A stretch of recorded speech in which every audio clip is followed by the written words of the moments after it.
मैं उसके नाम से उसे बुलाऊंगी, अगर वो मरी होगी और वो एग्जिस्ट करती होगी तो कहीं ना कहीं मुझसे मिलने तो आएगी। ये अपनी छत पे गई और इसने एकदम से आँख बंद करके किट्टू किट्टू तू जहाँ भी है आ जा, मैं तेरे से मिलना चाहती हूँ। और इसे बस इतना याद है, इसके एक चाटा पड़ा और ये बेहोश हो गई वहाँ पे। जब इसकी आँख खुली तो इसने बोला मैं यहाँ क्या कर रही हूँ। तो वो जो लड़का था वो इसे बोलता है कि वो जो आत्मा है ना वो मुझसे कांटेक्ट करती है और उसने बोला कि मैं समृद्धि की बॉडी में आ जाऊंगी, इसे दिल्ली लेके आ जाऊंगी, फिर तुम मेरे साथ फिजिकल हो जाओ। जो बताने वाला था उसने उस कागज़ को उठाया पुलिस वालों की नज़रों से बचते हुए कि पुलिस वालों ने अभी तक इसे देखा नहीं है। और जिसको अस्थमा अटैक आता था उसने पीछे मुड़ के देखा कि वहाँ पर जो पेड़ था, जो सबसे पहले मयंक भैया गाड़ी से उतरे थे, उनकी गर्दन बंधी हुई थी एक रस्सी से और वो गाड़ी से टक टक टक।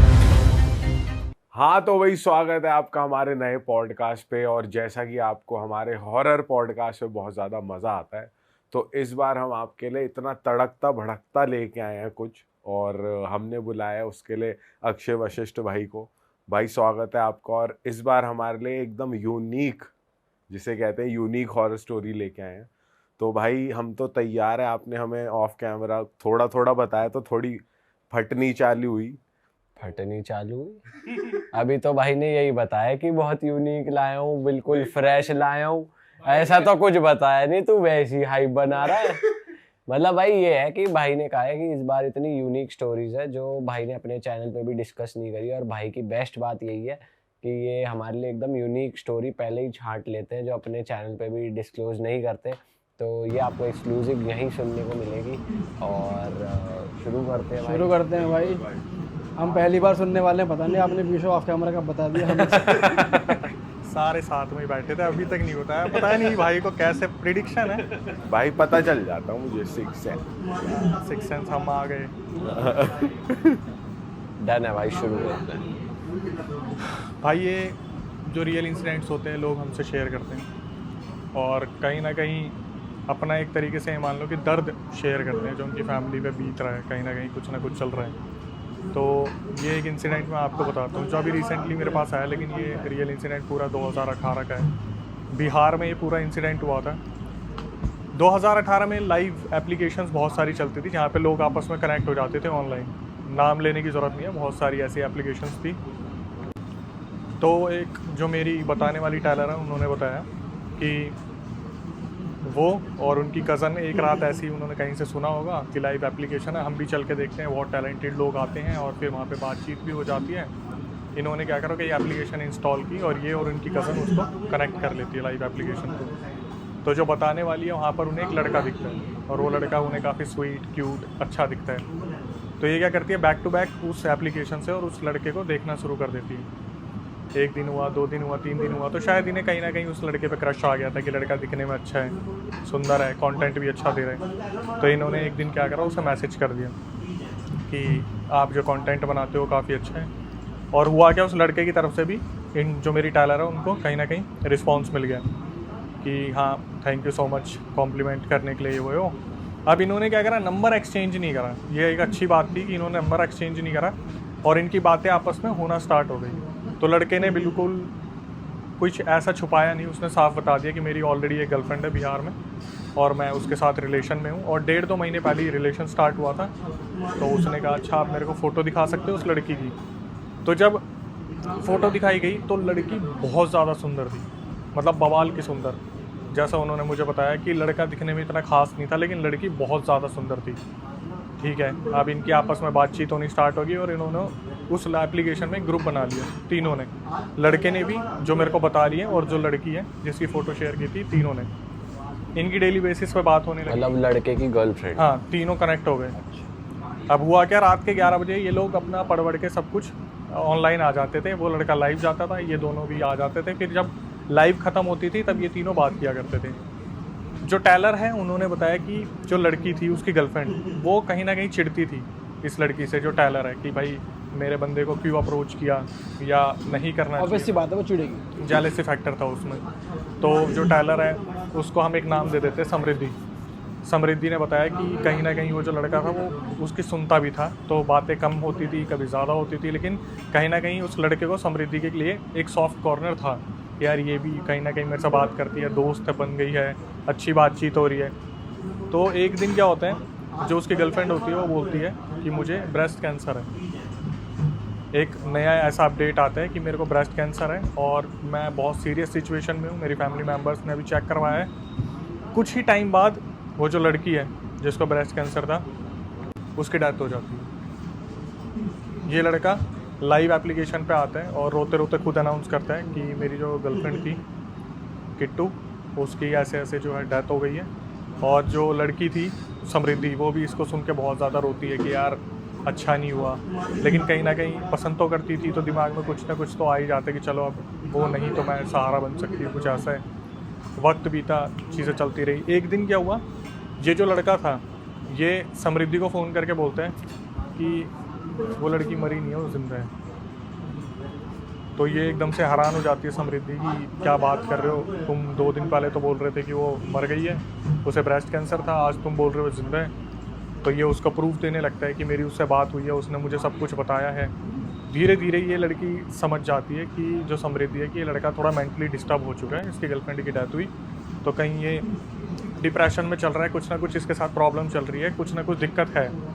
ठीक है, अब लड़का क्या करता है, धीरे धीरे बात करना स्टार्ट करता है और ये 13-15 दिन के लिए बिल्कुल ही गायब हो जाते हैं। लाइव एप्लीकेशन से बिल्कुल गायब हो जाते हैं। इधर से समृद्धि कोशिश करती है, क्योंकि मैंने पहले ही बताया कि नंबर शेयर नहीं करा था, तो ये लाइव एप्लीकेशन के थ्रू ही कनेक्टेड थे। 15 दिन बाद अचानक से ये लड़का लाइव आता है और बहुत खुश होता है कि मेरा सब कुछ सही है और मेरी गर्लफ्रेंड है, सब कुछ सही चल रहा है। तो ये लड़का एक्चुअली में इस तरीके का था जो अपनी लाइफ के बारे में ही बताता था, मोटिवेशन देता था, एक्सप्लोर करते थे ये सारे रिलेशन वगैरह, इसी तरीके से था। ये लड़की फिर कांटेक्ट करती है और इसे थोड़ा सा डर लग रहा होता है कि कहीं ये किसी आत्मा के चक्कर में तो नहीं पड़ गया कि वो लड़की मर चुकी है फिर भी आत्मा वात्मा कुछ बात कर रही है। तो ये लड़की बोलती है कि देख, मुझे ऐसा लग रहा है कि तू कुछ गलत समझ रहा है, वो लड़की नहीं है। तो ये बोलता है कि तेरे को सबूत चाहिए, मैं रिकॉर्डिंग भेज देता हूँ तेरे को। और सबसे जो मज़े की बात है कि ये लड़का कभी भी ना उस लड़की से वीडियो कॉल पे बात नहीं की थी। इस लड़के ने अपनी गर्लफ्रेंड से सिर्फ लाइव पे कॉल पे बात होती थी और नंबर एक्सचेंज नहीं थे। फिर इन्होंने क्या करा, जो लड़की थी वो अपने आप को बताती थी कि मैं बहुत अच्छा गाना गाती थी। मतलब किट्टू और उसका बॉयफ्रेंड भी ऐप पे ही बात करते? हाँ, ऐप पे ही बात करते थे। ऐप पे ही गर्लफ्रेंड बॉयफ्रेंड? ऐप पे ही गर्लफ्रेंड, कभी मिले नहीं थे। आज इंस्टाग्राम पे ही देख लो जो चल रहा है। ठीक है, और क्या हुआ, उस लड़की, वो जो लड़की थी वो किट्टू बहुत अच्छा गाना गाती थी, उसने अपने कुछ रिकॉर्डिंग वगैरह ऐसे शेयर कर रखी थी और अपने बॉयफ्रेंड को बोला था मेरी रिकॉर्डिंग सुनने के बाद डिलीट कर देना, किसी को आगे मत भेजना। लेकिन वो होता है ना बॉयफ्रेंड इमोशन है कि भाई मेरे लिए तो भेजिए तो मैं तो रखूँगा। तो जो समृद्धि थी उसने बोला कि मेरे को भी रिकॉर्डिंग दे। कहीं ना कहीं समृद्धि को ऐसा लग रहा था कि गर्लफ्रेंड मरने के बाद कोई और तो गर्लफ्रेंड बन के बात नहीं कर रही या कुछ ऐसा तो नहीं है। तो रिकॉर्डिंग से पता चल सकता है कि कहीं आपस में कोई ना कोई ऊंच नीच हो। इसने क्या करा, लड़के ने समृद्धि को सारी रिकॉर्डिंग भेज दी। अब ये रिकॉर्डिंग में मेरे को बता रही है समृद्धि कि अक्षय भाई मैंने रिकॉर्डिंग सुनी और मेरे को 19-20 का भी फ़र्क नहीं दिखा। मतलब कहीं ना कहीं वो जो लड़की है वो एग्जिस्ट तो करती है भाई, और दिखने में बहुत सुंदर है। तो इसको थोड़ा सा बुरा लगा कि फिर दोबारा मेरे साथ वही हो गया कि मैं साइड हो गई। फिर भी इसने क्या करा, वो जो लड़की थी ना किट्टू, वो इस लड़के से पैसे लेती थी। ठीक है, एक टाइम पे आके शायद इन्होंने नंबर चेंज कर लिया, पेटीएम से पैसे वैसे जाते थे आते थे, 15-15, 20-20 हज़ार रुपये। क्योंकि वो जो लड़की थी किट्टू, वो किसी माता की पूजा वूजा करती थी जिसकी वजह से उससे पैसे लेती थी। तो इसने क्या करा, जो लड़का था वो किट्टू से वीडियो मंगवाता था कि अगर आपने मुझसे पैसे लिए, आप पूजा वूजा करवा रहे हो तो मुझे वीडियो तो भेज दो। तो वीडियो जो बनाई जाती थी वो इस तरीके से बनाई जाती थी कि किट्टू आगे खड़ी होके पूजा कर रही है हाथ जोड़ के और पीछे से कोई वीडियो बना रहा है। ठीक है, ऐसा उसने 3-4 बार करा था जहाँ पर पूजा वूजा हुई थी और पैसे लिए थे। तो इसने, समृद्धि ने दिमाग लगाया कि यार देख, हम ना अभी तक देख नहीं पा रहे उस लड़की को। उसने बोला तू एक काम कर, वीडियो और भेज मेरे को। तो इसने क्या करा, लड़के ने 2 वीडियो भेजी, एक जिसमें वो लड़की 5 फुट 6 इंच की दिख रही है और एक वीडियो जिसमें 5 फुट 3 इंच की दिख रही है। फिर दोबारा समृद्धि को शक हुआ कि नहीं भाई, एक में लंबी दिख रही है, एक में छोटी दिख रही है, फिगर में भी डिफरेंस है। कहीं ना कहीं ऐसा लग रहा है कि कोई मैरिड टाइप है, कोई अनमैरिड टाइप है। बस ऐसे जैसे होता है ना, आपने देखा है महादेव के आगे हाथ जोड़े तो पीछे से बस महादेव दिख रहे हैं, ऐसे उसी तरीके से वो वीडियो थी। इसने उस लड़के को समझाने की कोशिश की कि ऐसे ऐसे मेरे को गड़बड़ लग रही है, तू देख ले। इस लड़के ने बोला कि देखते हैं, मुझे ऐसा शक नहीं हो रहा, ऐसा है वैसा है। और ये पूरा बिहार में इंसिडेंट चल रहा था। भाई ये लड़की अपनी छत पे गई।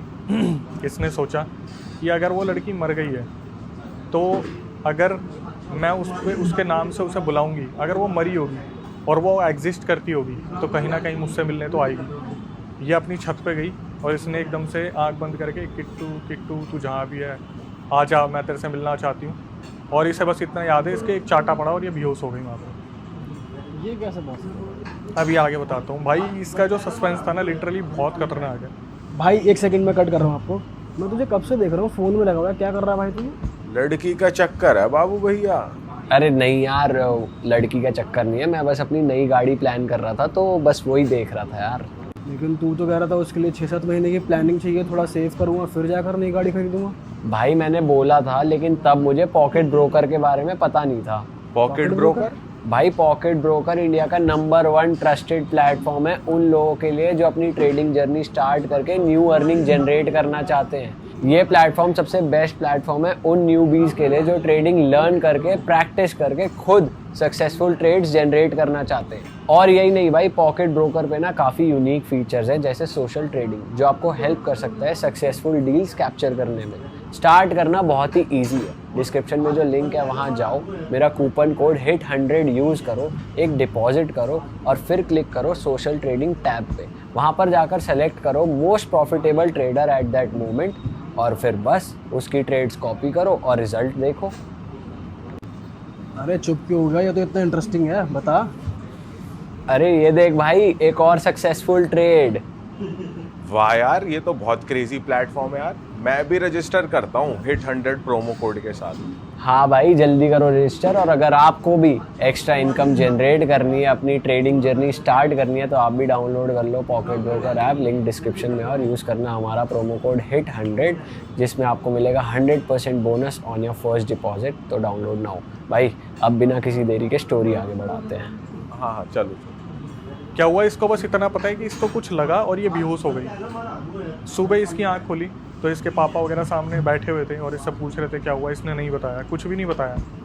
इसके दिमाग में ये चीज़ आ गई थी कुछ ना कुछ पैरानॉर्मल एक्टिविटी चल रही है। इसने लड़के को फिर भी समझाने की कोशिश की। अब इसने बताया कि अक्षय भाई मुझे ना ये चीज़ें ऐसे फील होनी स्टार्ट हो गई थी कि जैसे मैं किसी का टारगेट बन गई हूँ, मतलब मैं किसी के रास्ते में आ रही हूँ। मतलब वो जो लड़की है किट्टू, वो कुछ ना कुछ कर रही है। इसका जो बॉयफ्रेंड था बीच में जो लड़का है, वो कभी उसके लिए उससे बात कर रहे हैं, कभी समृद्धि से बात कर रहे हैं। उसे खुद को क्लियर नहीं हो पा रहा कि मैं किसकी साइड जाऊं।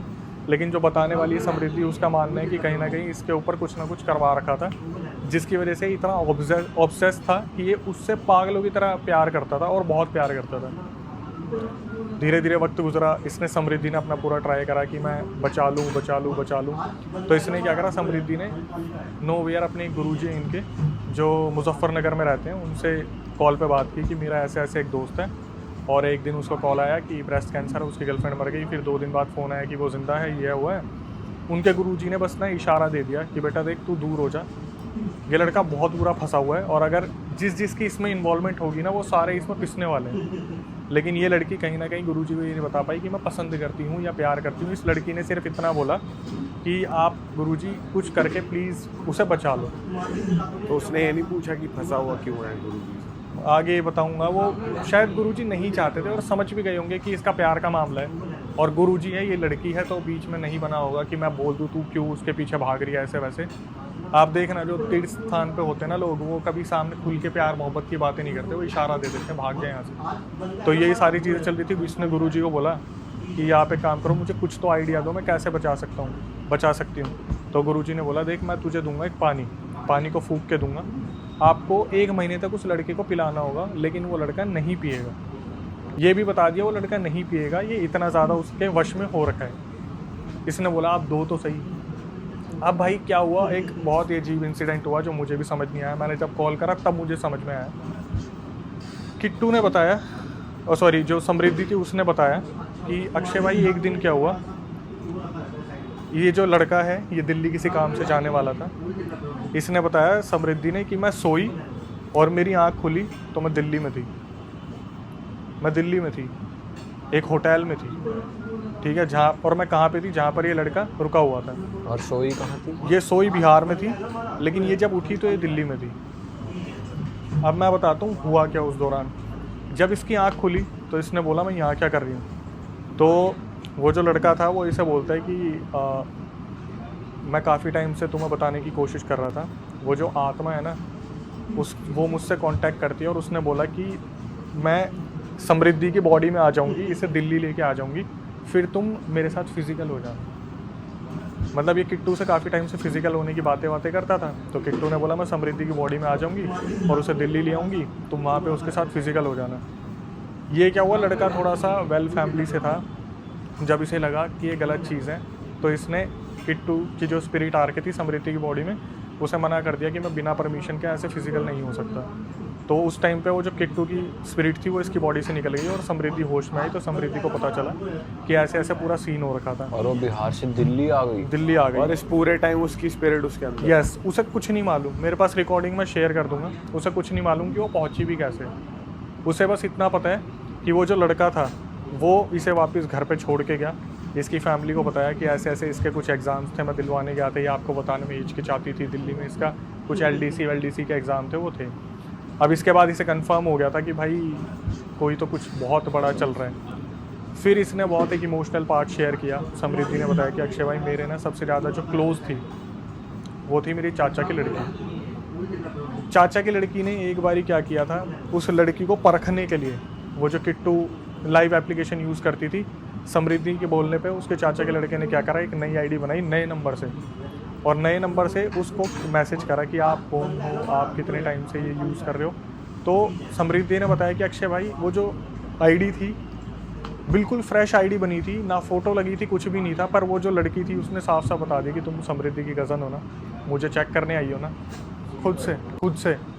तो अब यहाँ पर एक बहुत बड़ा कन्फ्लिक्ट हो गया। इन्होंने कहा कि एक काम करते हैं, हम ना रात को 11 बजे लाइव आते हैं। और जब ये 11 बजे लाइव आए तो वो जो लड़की थी उसने साफ साफ बता दिया समृद्धि को कि समृद्धि ये सब कुछ करना बंद कर दे, मेरे बॉयफ्रेंड का पीछा छोड़ दे, मुझे पता है तू उससे प्यार करती है। तो वो बोली अच्छा तू एक काम कर, तू ये बता अगर तू इतनी बड़ी चीज़ है कि मैंने क्या क्या पहना हुआ है अभी, कपड़े क्या क्या पहने।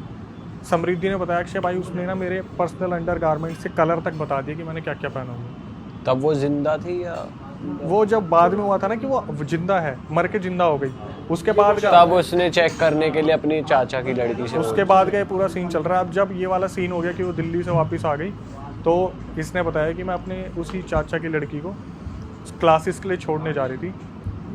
स्कूटी पे जा रहे थे फ्रॉम नोवेयर, पता नहीं स्कूटी के आगे क्या पत्थर आया क्या नहीं आया। स्कूटी से आगे जो चला रही थी उसके चाचा की लड़की वो हवा में उड़ती है, सर के बल गिरती है रोड पे। सामने से एक बाइक आती है, उसके सर को हिट करती है, उसका सर फुटपाथ पे लगता है और वो लड़की वहीं दम तोड़ देती है, उसके चाचा की लड़की। इसने बताया कि मैं वहाँ पर क्योंकि गिरी तो ये भी थी, इसके सर पे चोट लगी है, इसके सामने पूरा रक्त बह रहा था पूरा, ठीक है। और इसे बस इतना याद है मेरी चाचा की लड़की वो पड़ी और जब उसकी आँख खुली एग्जैक्टली 13 दिन बाद उठी थी समृद्धि, कोमा में चली गई थी।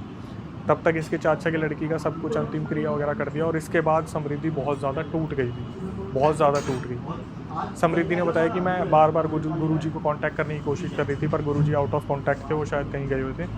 तो इससे पहले क्या हुआ था, जो पानी वानी का सीन हुआ था, गुरुजी ने बोला था पानी पिलाना पड़ेगा, तो पानी वाला तो सीन बना नहीं। तो इसने गुरुजी से एक ताबीज़ मंगवाया था, ताबीज़ मंगवा के उस लड़के को इसने पहनाया और उस लड़के की हालत बहुत ज़्यादा ख़राब हो गई उस ताबीज़ पहनने के बाद। तो जब 3-4 दिन उसकी तबीयत बहुत ज़्यादा ख़राब रही तो समृद्धि ने बताया कि ये चाचा वाला इंसिडेंट हुआ। तो उससे पहले ना, चाचा वाले इंसिडेंट से पहले इसने सोचा था जब इसके बॉयफ्रेंड की तबीयत बहुत ज़्यादा ख़राब हो गई थी कि मैं ताबीज़ उतार देती हूँ, उससे रहा नहीं जा रहा, जलन हो रही है शरीर में, वॉमिट हो रही है बैक टू बैक, कहीं ना कहीं कुछ ना कुछ प्रॉब्लम हो रही है। जब ये चाचा वाला इंसिडेंट हो गया तब समृद्धि ने बोला कि मेरे सबसे क्लोज वन की जान ले ली ना, अब एक काम करूंगी, अपने बॉयफ्रेंड को तेरे हाथ से छीन के दिखाऊंगी। इसने 100% चैलेंज ले लिया कि अब मैं उखाड़ लो जो उखाड़ सकते हो, अब मैं अपने बॉयफ्रेंड को बचा के रखूंगी। बॉयफ्रेंड तो नहीं था लेकिन लड़की प्यार करती थी। इसने ये दिमाग में ठान लिया कि अब मेरे को इसे बचाना है। इससे पहले क्या हुआ, जब इसने ठान रखा था, वो जो एंटिटी थी ना वो लड़की की, मतलब किट्टू यहाँ पे कंफर्म हो गया, वो तो मर चुकी है। किट्टू तो है ही नहीं, तो उसकी आईडी कॉन्स्पिरिटी चला दिया। यही है सस्पेंस, यही है सब कुछ। तो हुआ क्या, जब इसकी चाचा की लड़की मरी तो जब इसने सोच रखा था उससे पहले मैं उसका ताबीज़ उतरवा दूंगी, अचानक से जब ये इंसिडेंट हो गया चाचा वाला, उसके बाद वो एंटिटी इसके पास आती है, एक औरत, लड़की की एंटिटी जो भला की खूबसूरत है, और बोलती है कि मैंने तेरे चाचा की लड़की को मरवा दिया, अगर तू उस लड़के के गले से ताबीज़ नहीं उतरवाएगी तो आगे देख तू, अब तेरा पूरा ख़ानदान ख़त्म हो जाएगा। ये फिर दोबारा कंफर्म होगी कि ये साला कोई ऐसी वैसी चीज़ नहीं है, ये पक्का ही कोई एंटिटी है जो बहुत बुरी तरीके से पीछे पड़ रही है। अब क्या हुआ, धीरे धीरे किट्टू की तबीयत भी ख़राब होने लगी, धीरे धीरे उसकी फैमिली की तबीयत ख़राब होने लगी, लड़के की भी तबीयत ख़राब होने लगी। समृद्धि, हाँ सॉरी, जो समृद्धि थी उसकी भी तबीयत ख़राब होने लगी, लड़के की भी, समृद्धि की फैमिली की भी तबीयत ख़राब होने लगी। और इसको एंटिटी क्या प्रॉपर अपने सामने दिख रही है जैसे वो बोल रही है? भाई एंटिटीज़ ना बस ऐसे दिख जाती है जैसे एक धुआं किस्म का ब्लैक कलर का है, किसी की आवाज़ आ गई।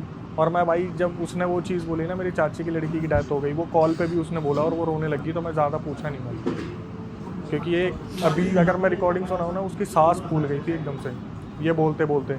तो फिर क्या हुआ आगे जाके, इसने गुरुजी आए कहीं से टच में, तो गुरुजी से बोला कि ऐसे ऐसे मेरे को कंफर्म हो गया, मेरे चाचा की लड़की की डेथ हो गई है। तो गुरुजी ने बोला कि मैंने बोला था ना, हाथ पीछे खींच ले, अगर इस बीच में पड़ेगी तो बहुत दिक्कत होगी। भाई इसने बोला कि मेरे को आप सॉल्यूशन बता दो क्या है, क्योंकि अगर ऐसे ही चलता रहा ना तो ये लड़का बचेगा, ना मैं बचूंगी, ना मेरा परिवार बचेगा। तो गुरुजी ने बोला मैं सबको ताबीज़ दे रहा हूँ। वो ऐसा ताबीज़ है, एक रस्सी में कम से कम 5-6 लगे हुए हैं। तो समृद्धि के पूरे परिवार के लिए वो ताबीज़ दिया, उस लड़के के लिए ताबीज़ दिया, और लड़के के ताबीज़ बांधते ही बोला कि अभी से मेरे पास लेके आ जाओ, मुझे हवन करना पड़ेगा, पूरा क्लीन करना पड़ेगा। तो जब ये लोग वहाँ पहुँचे उसको लेके, लड़के को गुरुजी के सामने, तो गुरुजी ने बोला कि बहुत कुछ होने वाला है, सारे शांत बैठना, तुम्हारे सामने सब कुछ होगा, अभी मैं कुछ नहीं बताऊंगा, अपने आप तुम्हें पता चलेगा कि इतने टाइम से इसका पीछा हो कौन कर रहा था, क्या हो रहा था। जब वहाँ पे ताबीज़ बना के पूजा पाठ शुरू की, सब कुछ शुरू करा, तो क्या हुआ, लड़के के मुंह से उस टाइम पर बहुत वॉमिट हुई, और वॉमिट में निकला एक पैड का टुकड़ा जो कॉटन का होता है, उस पर लगा हुआ था ब्लड लगा हुआ था। इसके आगे उसने सिर्फ ये बताया कि अक्षय भाई मैं उसको देख रही थी, मुझे बहुत ये लग रहा था कि मैं जिससे प्यार करती हूँ उसके साथ इतना सब कुछ हो रहा है। उसके बाद उसने बताया कि मेरे सामने उसके पैर के नाखून टूट के अपने आप गिरने लगे, चिटकली उंगली होती है सबसे छोटी, उसका नाखून अपने आप निकल के गिर गया। गुरुजी ने बताया, गुरुजी ने जब वहाँ पर पूरी प्रक्रिया कर रहे थे, अपना लगा हुआ थे, तो वो बंदा बहुत बुरे हाल में हो गया था। उसके बाद जब वो बेहोश हो गया, तो ये जो समृद्धि थी, इसने उस लड़के के भाई को बुलाया, वो भाई इसे अपने घर पे लेके गया, ताबीज़ वाबीज़ बना के उसे वहाँ पे लेटा दिया। अब ये आती है वापस, ठीक है। जब समृद्धि अपने घर पे आती है, तो आने के बाद उसके दिमाग में यही चल रहा होता है कि ये एक्चुअली में कर कौन रहा है, गुरुजी ने नहीं बताया। हमारे हर रियल इंसिडेंट में होता है ना, आखिरी में आके गुरुजी ने बता दिया, यहाँ पे गुरुजी ने नहीं बताया। आई थिंक गुरुजी शायद नहीं बताना चाहते थे, या उन पर इतनी विद्या नहीं थी, मैंने ये भी नहीं पूछा, गुरुजी ने नहीं बताया। तो समृद्धि ने बोला कि मैंने पूरा खुद सब कुछ निकालने की सोची, और ये पहुंची उसके आसपास जहाँ ये रहते थे, लड़की रहती थी, किट्टू और उसका परिवार। इसने एक दुकान वाले से पूछा कि यहाँ पर ऐसे ऐसे कोई लड़की थी जिसे ब्रेस्ट कैंसर था। तो वो अचानक से बोलता है दुकान वाला कि हाँ, यहाँ पर एक फैमिली है, उसमें 3 लड़कियाँ थी, और जो सबसे बड़ी वाली थी उसकी शादी हो गई, जो छोटी वाली थी वो ब्रेस्ट कैंसर से 1.5 साल पहले मर चुकी है, 1.5 साल पहले मर चुकी है। तो अभी ये सब कुछ कौन कर रहा है, वो बातें कौन कर रही है, कौन है करने वाला। तो ये जब पता करती है और उस फैमिली के बारे में पता करती है, तो पता चलता है जो लड़की मर गई थी उसकी जो बड़ी बहन थी, जिसकी शादी हो गई, जिसकी शादी हो गई थी, वो किट्टू बन के बात करती थी, इससे पैसे ऐंठती थी, और उसका पति भी इसमें शामिल था। पूजा करवाने के बहाने जो इन्होंने पैसे ऐंठे वो अभी देखना क्या निकला, क्या हुआ। जो सबसे बड़ा सीक्रेट था, जो समृद्धि को बताया उसके बॉयफ्रेंड ने, भाई मैं सुन के हैरान हो गया। तो मेरे पास रिकॉर्डिंग में आया ना, मैं कह रहा इतना पता चल रहा है। हुआ क्या, जब ये वापस आई ना, तो इसने अपने बॉयफ्रेंड को बताया कि एक बात बता, वो तो 1.5 साल पहले मर चुकी है, तू बात किससे कह रहा है, तुझे पता है। फिर इसने बताई पूरी सच्चाई बॉयफ्रेंड ने कि हुआ क्या। जिस दिन इसका फ़ोन आया था लड़की का कि ब्रेस्ट कैंसर से वो मर गई है, वो भी उसकी बड़ी बहन थी, वो तो मर चुकी 1.5 साल पहले। बड़ी बहन जिसकी शादी हो चुकी है, उसी ने ये सब कुछ बोला था। 1.5 महीने से 2 महीने से वही रिलेशनशिप में थी, उसके हस्बैंड का भी पूरा हाथ। तो लाइव भी वही आ रही थी एक तरीके से। वो अभी तक वीडियो कॉल पर कभी नहीं आई ना, बात ही बात चल रही थी, बस बात ही बात चल रही थी, और फोटो अपनी छोटी बहन की शेयर करती थी। तो क्या हुआ, अब सुनना, जब ये इंसिडेंट हुआ था कि ब्रेस्ट कैंसर से वो मर गई, 2 दिन बाद यह है कि वो अब मरी नहीं है, वो बच गई। तो हुआ क्या, जो ये 15 दिन के लिए गायब हुआ था, वो जो लड़की थी उसने इसको ये बोल के बुलाया था। पहले तो उस लड़की जो बड़ी बहन थी उसने ये बोल दिया कि मेरे अंदर वो आती है किट्टू आती है और वो आपके साथ फिजिकल होना चाहती है। उसकी ये इच्छा है मरने के बाद भी कि वो आपसे फिजिकल होना चाहती है। इस लड़के को इन्होंने अपने पास बुलाने के बाद कहीं पटना में लेके गए, कहीं पर भगवान के दर्शन वर्शन करवाने के बहाने फिर होटल में जब वो लड़की लेके गई, जो बड़ी बहन थी जिसकी शादी हो रखी थी, वो इसके साथ फिजिकल हुई। ये बोल कर किट्टू आ रही है मेरी बॉडी में, अब वो होना चाहती है। अरे किट्टू आई है मेरे अंदर, वो फिजिकल होना चाहती है, उसकी आखिरी इच्छा है। लड़के को भी नहीं पता था वो 1.5 साल पहले मर गई है। उसे लगा 2 दिन पहले जो मरी है वो उसकी आत्मा बहन के अंदर आ रही है, क्योंकि प्यार इतना अनोखा इनका। इसको बुलाया, इसके साथ फिजिकल हुई, इसके बाल निकाले, इसके कपड़े काटे और उस पर पूरा ब्लैक मैजिक करवाया, वशीकरण। और वशीकरण करवाने के बाद इसे वापस भेज दिया। उसके बाद जब भी ये लड़की बोलती थी, जो बड़ी बहन थी, कि मैं किट्टू बोल रही हूँ, मुझे 15,000 रुपये चाहिए, तो ये अपने आप से 15,000 रुपये भेज देता था। भाई ये तो लड़का ही थोड़ा वो निकला सर फिरा। भाई लड़का सरफिरा नहीं, यूँ बोल सकते कि लड़का प्यार में था और वो जो भी आगे बातें हुई वो मानता चला गया, जो बैक टू बैक चीज़ें हुई। ये लड़का क्या करता था, जैसे इसके पास फ़ोन आता था ना, आपने कोई मूवी देखी हो अगर, हिप्नोसिस करके ऐसी मूवीज़ होती है जहाँ पर दूर से आवाज़ आ गई कि 20,000 रुपये चाहिए, सीधा 20,000 रुपये ट्रांसफ़र। तो फाइनली क्या हुआ, इतना सब कुछ होने के बाद जब लड़के ने बता दिया इसको, समृद्धि को, कि मैं ऐसे ऐसे फिजिकल हुआ था, एक बारी तो समृद्धि के दिमाग में आया कि मार दे इसके लात। ये कितनी लंबी चली और क्या क्या छुपाया इसने। लेकिन फिर भी समृद्धि ने बताया कि मैं जब इस चीज़ को समझ गई थी कि पूरे तरीके से वशीकरण में, तो इसने क्या करा, पूरा कवच ववच लेके अपने पूरे घर ठुकवा लिया, कीलों से बंधवा लिया गुरुजी से। लेकिन फिर भी उस लड़के को इसने एक्सेप्ट कर लिया। दिसंबर में शादी थी, आने वाले दिसंबर में अब शादी है समृद्धि की और उस लड़के की शादी है।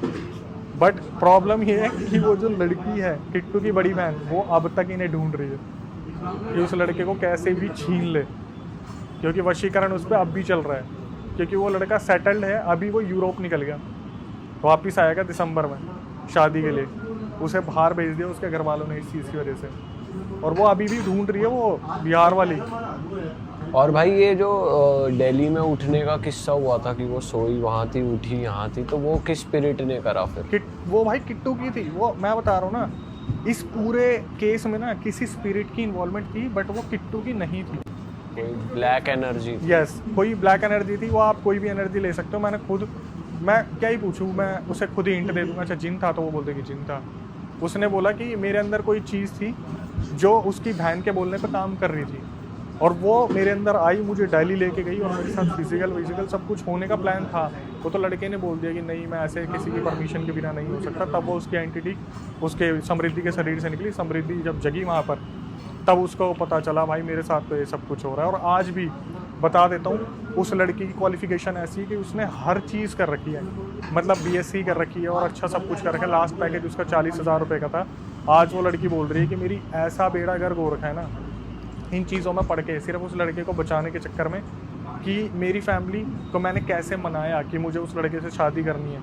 बड़ी मुश्किल से मानी। एक टाइम आता है मेरी सारी फैमिली अगेंस्ट हो जाती है कि तू उससे शादी मत कर, तेरा कोई भविष्य नहीं है, क्योंकि उनकी फैमिली मेम्बर्स को भी पता है। और समृद्धि सबसे ज़्यादा बोलते हैं ना कि डार्क इसलिए हो गई, इतना अपने आप को गिल्ट में हो गई, क्योंकि चाचा की लड़की भी उसकी वजह से मरी, जो स्कूटी से एक्सीडेंट हुआ था। तो अब तक उसका ये बोलना है कि चाचा भी बात नहीं करते, क्योंकि उसके बच्चे की क्या गलती थी, सिर्फ एक चीज़ कि वो जो नकली आईडी बना के कंफर्म करने की कोशिश की थी। भाई यार कहाँ शुरू हुआ और कहाँ निकल के गया स्कैम। एक रैंडम लाइव ऐप पे क्या ही हो रहा है, ये लड़का पागल है कि दीवाना हो जा रहा किसी का भी। बिना फोटो देखे, बिना बात करे, बिना वीडियो कॉल करे, बिना मिले, ये कैसा प्यार है बहन? तो भाई जैसे अभी अवेयरनेस की बात चल रही है ना, तो एक अवेयरनेस की बताता हूँ। मेरे खुद का दोस्त, अच्छा खासा पढ़ा लिखा, 2018 की बात है, इंस्टाग्राम चल रहा था बढ़िया। तो इसका मेरे पास रात के 2 बजे कॉल आया, फिर 2:30 बजे कॉल आया, 3 बजे कॉल आया। उस टाइम हम खेलते इतना थे, ये क्रिकेट फुटबॉल वगैरह, थक जाते थे पूरी तरीके से। तो उसका कॉल मेरे पास आया और उसने मेरे को बोला कि भाई मेरे से ना शायद एक गलती हो गई है, और वो जो लड़की है ना, वो इसका जीना हराम करके रख रही है। मैंने इससे पूछा, इसने मुझे बताया नहीं, बोला मैं मिल के बात करूँगा, क्योंकि इसे पता था कि ये मेरे को बता देगा। तो इसे इस बात का भी डर था कि मैं 4 दिनों को मिलने से पहले ही ना बता दूँ, देख क्या मैं इससे मिला अगले दिन, तो भाई ये बिल्कुल घबराया हुआ, पसीने निकल रहे हैं इसके, बुरी तरीके से डरा हुआ है। मैंने बोला क्या हुआ? बोला भाई एक लड़की थी, उसकी मेरे पास पहले फेसबुक पे रिक्वेस्ट आई। फेसबुक उस टाइम बहुत तगड़ा चल रहा था, इंस्टाग्राम तो फिर भी इतना नहीं था। फेसबुक पे रिक्वेस्ट आई और वो कोई फॉरेन कंट्री की लड़की थी। तो उसने इससे बात करी, 4-5 चीज़ें पूछी, घर में क्या है, आप क्या रहते हो, कहाँ रहते हो। तो इसने अपनी बड़ाई मारने के लिए, मैं तो यहाँ पे ये जॉब करता हूँ, मेरे पापा इतने बड़े ये हैं वो आदत जो होती है हवाबाजी कर दी हवाबाजी उस लड़की के आगे। उसने बोला कि ठीक है मैं आपसे थोड़ी देर में बात करती हूँ। ये लड़का उसका बैठ के वेट करता रहा, कब ऑनलाइन आएगी। इसने अपनी तरफ से होता है डेस्परेट होके बहुत सारे मैसेजेस कर दिए उसे कि I am available if you want, you can do video call और समथिंग। तो उस लड़की का एक मैसेज आता है कि do you want sex chat something करके वीडियो कॉल। इस भाई ने हामी भर दी। तो उसने बोला कि let's come to the Instagram, this is not the safe platform. Facebook वगैरह, इंस्टाग्राम का लिंक दिया और इंस्टाग्राम से सीधा इंस्टाग्राम पे दोनों आ गए, एक दूसरे को इन्होंने फॉलो कर लिया।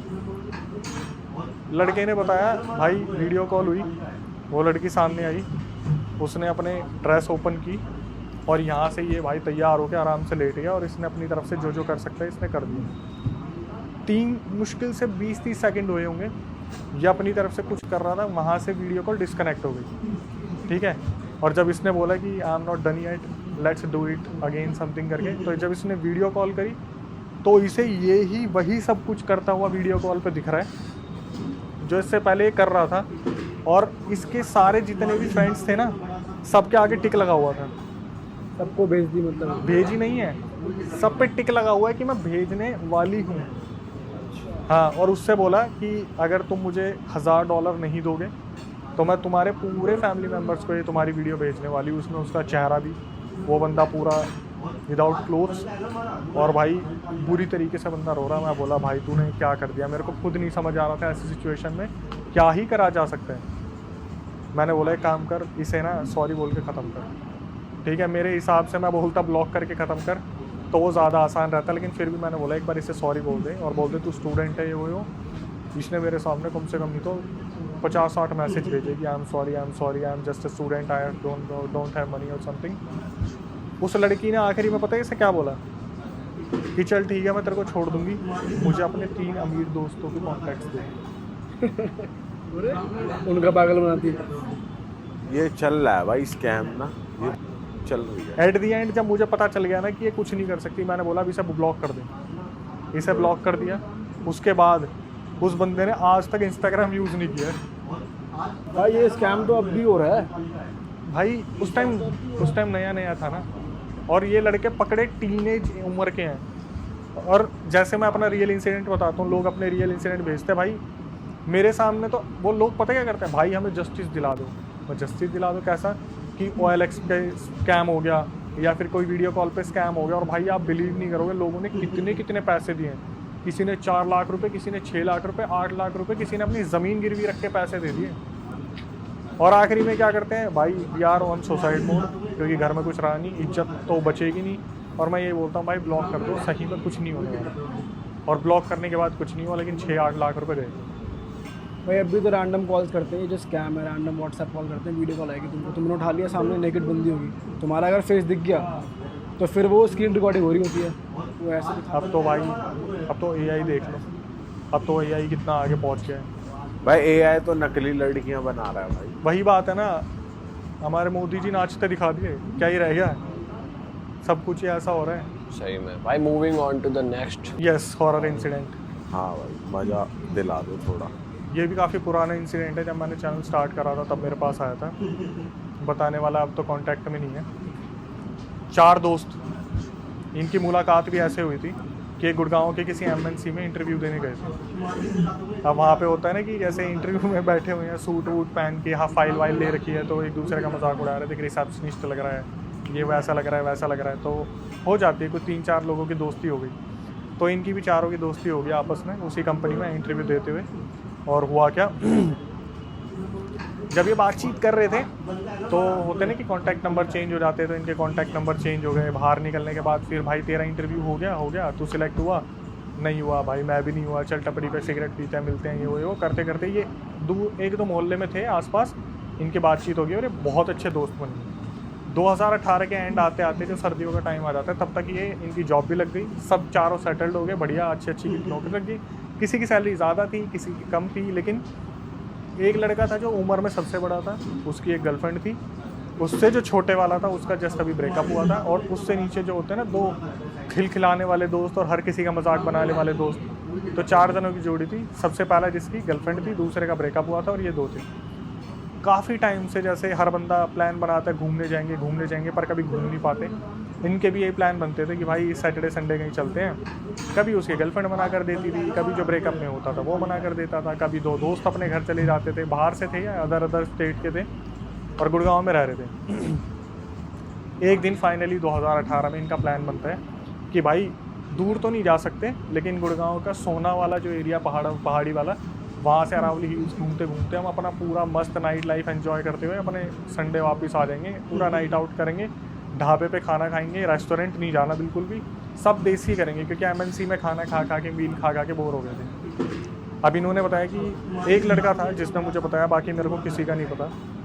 सबसे छोटा वाला था जिस लड़के ने मुझे बताया कि अक्षय भाई मैं आपको शुरू से बताता हूँ, बोला कि जब हमने प्लान बनाया था ना, तो सबसे बड़े वाले जो भैया थे उनके गर्लफ्रेंड थी और उन्हीं के पास गाड़ी थी। तो उनकी गर्लफ्रेंड हमेशा प्यार तो करते थे आपस में, लेकिन गर्लफ्रेंड चिढ़ती थी कि यार मेरा टाइम होता है सैटरडे संडे, घूमने चले जाएंगे अब। तो जब ये लोग वहाँ पहुँचे तो गर्लफ्रेंड ने काफ़ी आनाकानी की। तो होता है ना कि भाभी हमारे साथ है, आज का दिन तो हमें दे दो। तो ये करकुरा के वहाँ से निकल गए गाड़ी में। जब ये गाड़ी में निकले, इन्होंने आपस में मजाक मस्ती कर रहे थे। वो 2 छोटे वाले थे पीछे बैठे थे, लेफ्ट में वो बैठा हुआ था जिसका ब्रेकअप हुआ था, राइट में अपनी गर्लफ्रेंड वाला। तो बार बार गर्लफ्रेंड के फ़ोन आ रहे थे कि कहाँ पहुँचे। तो पीछे वाले मज़े ले रहे थे, भाभी अब तो छोड़ दो, एक दिन की बात है, कल सुबह आ जाएंगे, कल शाम तक आ जाएंगे। ऐसे बातचीत इनकी चल रही थी। धीरे धीरे निकलते हैं गुड़गांव के रोड पे, 2-4 बियर लगाते हैं। तो एक टाइम ऐसा आता है, जो ब्रेकअप हो रखा था ना, वो बंदा काफ़ी सीरियस बैठा था। मे भी शायद वो अपने पीने के बाद गम में पहुँच गया, पुरानी लाइफ में गर्लफ्रेंड वाली मेमोरीज़। पीछे वाले मज़े ले रहे थे कि देख फिर सो गया। तो गर्लफ्रेंड की बातें चल रही थी उन दोनों की कि MNCs में नई गर्लफ्रेंड मतलब लड़कियाँ आई हैं, इंटरव्यू चल रहा है, ऐसे करेंगे वैसे करेंगे, और जो बता रहा है वही ये सारी हरकतें कर रहा था। तो मैंने बोला फिर आगे क्या हुआ? उसने बताया कि भैया ऐसे ऐसे, मैं आपको रिकॉर्डिंग भेज दूँगा। उसने रिकॉर्डिंग भेजी, फिर आगे पता नहीं कब भेजी थी। उसने बताया कि अक्षय भैया हमारा प्लान बना और हम सब गुड़गांव सोना की तरफ निकल गए। तो इनकी आपस में कुछ भैंसाबासी हुई थी कि ये लड़की की बात कर रहे थे। तो आगे ब्रेकअप वाला बंदा बोला, सालो तुम्हारा कटेगा ना उस दिन, तुम्हारे समझ में आएगा, ये सब कुछ नहीं होता, इसका भी कटेगा, जिसकी गर्लफ्रेंड है ना इसका भी कटेगा। आपस में मजाक मस्ती कर रहे थे। तो जो ये आपस में मजाक मस्ती कर रहे थे, गाड़ी वाला गाड़ी चला रहा था, जो लेफ्ट हैंड साइड में बैठा था ना बंदा, जो सीरियस था, जिसका ब्रेकअप हुआ था, वो इस चीज़ को ऑब्जर्व करता है कि पिछले 1-1.5 घंटे से ना ही कोई टपड़ी आई है चाय वाली, ना कोई ढाबा है, ना ही कोई रेस्टोरेंट आया है, बस गाड़ी चले जा रही है, सुनसान रोड। बिल्कुल। वो रास्ता भी ऐसा ही है भाई, वो गुड़गांव का ऐसा एरिया, पहाड़ी चढ़ गया आप, नीचे बस खाई सा दिख रहा है। तो उसने ऑब्जर्व करा कि काफ़ी टाइम हो गया कुछ भी नहीं आ रहा, लेफ्ट साइड में कुछ नहीं है, मतलब कोई दुकान वुकान कुछ भी नहीं। हाँ, तो फार्म हाउस है सारे एक तरीके से, एक लाइन से। ये इनके आगे पीछे कुछ नहीं था, जैसे ये टाइम लूप में फंस गए थे और एक ही रोड पर घूमे जा रहे थे। अच्छा। तो इसने ब्रेकअप वाले ने, जिसका हुआ था, उसने अपने उसको बोला, गर्लफ्रेंड वाले को, कि मयंक नाम था उसका, कि मयंक भाई आपने काफ़ी टाइम से ऑब्जर्व करा है कि हम ना, क्योंकि यही देख रहा था, बाकी मस्ती चल रही है, उसमें एक पीछे बैठा था, उसको अस्थमा था, तो वो अपने फुसफुस मार रहा था टाइम टू टाइम। उसने बोला कि आपने काफ़ी टाइम से ऑब्जर्व करा कि कोई भी चीज़ आ नहीं रही, जबकि हमारा प्लान था कि रात को हम ढाबे पे खाना खाएंगे, काफ़ी टाइम हो भी गया, हमने ड्रिंक भी कर रखी है, लेकिन कोई ढाबा वाबा नहीं आ रहा। तो मयंक ने इस चीज़ को ऑब्जर्व करा। मयंक ने देखा यार ये बात तो बिल्कुल सही बोल रहा है, मैंने देखा नहीं इस चीज़ को, मैं डेस्टिनेशन भी देख रहा हूँ, और उस टाइम पर मैप वैप ये फॉलो नहीं कर रहे थे, क्योंकि गुड़गांव में ही काम करते थे, तो इतना ज़्यादा लोकेशन का इशू नहीं था। इन्होंने बताया क्या हुआ, धीरे धीरे ना इनका पेट्रोल ख़त्म होना स्टार्ट हुआ, क्योंकि लिमिटेड था, इन्होंने सोचा था कहीं भरवा लेंगे। धीरे धीरे गाड़ी चलती एक टाइम पे ऐसा है, इनका पेट्रोल, बैटरी, गाड़ी सब बुझ गई। वो जाके गाड़ी रुकी सीधा एक पेड़ के नीचे, ठीक है, काफ़ी बड़ा पेड़ था। और हुआ क्या, जो मयंक था वो सबसे बड़ा था, रिस्पॉन्सिबिलिटी भी उसी की थी। अब ये पेड़ के नीचे गाड़ी में बैठे हुए हैं, दिमाग में ये भी लग रहा है, डर भी लग रहा है कि हम कहाँ हैं। एक दूसरे को मोटिवेट भी करें कि क्यों टेंशन ले रहा है तो सारे साथ में ही। तो जो बताने वाला है वो पीछे बैठे हुए थे, उसने बोला कि भाई जो साइड में बैठा था बंदा, जिसको अस्थमा आता था, उसको ना डॉक्टर ने बोल रखा था आप ज़्यादा स्ट्रेस मत लेना, तभी अटैक आएगा। और ये जब भी सुनता था ना ऐसा कुछ, ये भाई इसको अटैक आ जाते थे। एक टाइम ऐसा हो गया था जब बार बार फुसफुस मारने से ना कभी कभी बेहोशी वाली हालत में आ जाता था। ठीक है, अब आगे जो 2 बंदे बैठे थे उसमें जिसका ब्रेकअप हुआ था वो देखते हैं तो भाई लाइट बैटरी वगैरह सब बंद पड़ा हुआ है, बिल्कुल अंधेरा है, मोबाइल में नेटवर्क नहीं है उस जगह पे। ठीक है, बिल्कुल ऐसी जगह आ गए जहाँ पर ना ही आसपास कुछ दिख रहा है, सारी लाइट्स बंद पड़ी हुई है। तो इनमें से जो सबसे बड़ा वाला बंदा होता है मयंक, जिसकी गर्लफ्रेंड है, वो बोलता है कि मेरे को दूर थोड़ी सी लाइट दिख रही है, मैं जाता हूँ, वो पक्का कोई ढाबा होगा, वहाँ से हेल्प लेके आता हूँ। इसने बताया कि अक्षय भाई बिल्कुल छोटा सा बल्ब होता है ना, ऐसा दूर कुछ दिख रहा था, जैसे आप मनाली जाओगे तो या मसूरी देहरादून जाओगे तो बिल्कुल दूसरी पहाड़ी पे लाइटें दिखती हैं। तो जो मयंक था सबसे बड़ा, वो बोलता है देखो वो तुम सबसे छोटे, और अगर यहाँ पे कुछ भी होगा तो मेरे ऊपर ही नाम आएगा। बोला कि मैं जाता हूँ, कोई दिक्कत नहीं, तुम लोग अंदर लॉक करके बैठो, मैं जब आऊँगा ना तो गेट ऐसे मत खोलना, टक टक मैं 3 बार गेट बजाऊँगा, 3 बार जब गेट बजाऊँगा तुम समझ जाना मैं आ गया। अगर कोई लूटने वाला भी होगा वो नहीं जानता कि हमारी अंदर ये बात हुई है 3 बार गेट बजाने वाली। ठीक है, ये उतरा और ये इन्हीं के सामने जाता जाता अंधेरे में गायब हुआ। इसके बाद क्या हुआ, ये जब गाड़ी में बैठे हुए थे वो बेचारा, वो अस्थमा वाला बहुत ज़्यादा परेशान हो गया क्योंकि शीशे खुल नहीं रहे थे, गाड़ी बंद पड़ी थी और बहुत ज़्यादा ऐसा माहौल हो गया, गर्मी हो रही है, ओवर हीट हो रही है, बाहर ठंड है लेकिन अंदर बिल्कुल, क्योंकि ऑक्सीजन ऐसा हो जाता है ना 1-2 घंटे में घुटन सी हो जाती है, बहुत ज़्यादा हो जाती है भाई, शीशे खोल नहीं सकते, डर लग रहा है पूरी तरीके से। तो क्या हुआ, इसने बताया जिसको जो साइड में बैठा था भाई, उसको लगातार अस्थमा अटैक आ रहे थे और हम बहुत ज़्यादा डर रहे थे कि गाड़ी में यार प्लीज़ इसको कुछ ना हो आसपास जाए। कोई गाड़ी भी नहीं निकल रही थी उस रोड पे। पूरा साइलेंट, अरे ऐसी कौन सी रोड पे पहुंच रोड गए? पे नहीं भाई, एक सिचुएशन में स्टक हो गए थे।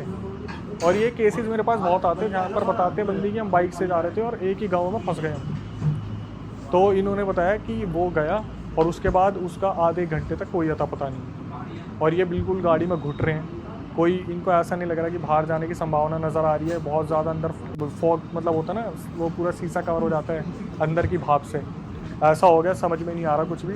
तो जो दूसरा वाला बंदा था आगे बैठा था जिसका ब्रेकअप हुआ था, वो बोला कि एक काम करता हूँ, मैं भी निकल के जाता हूँ, आसपास देखता हूँ। मयंक आगे गया है, मैं पीछे जाके देखता हूँ, शायद पीछे कुछ हेल्प।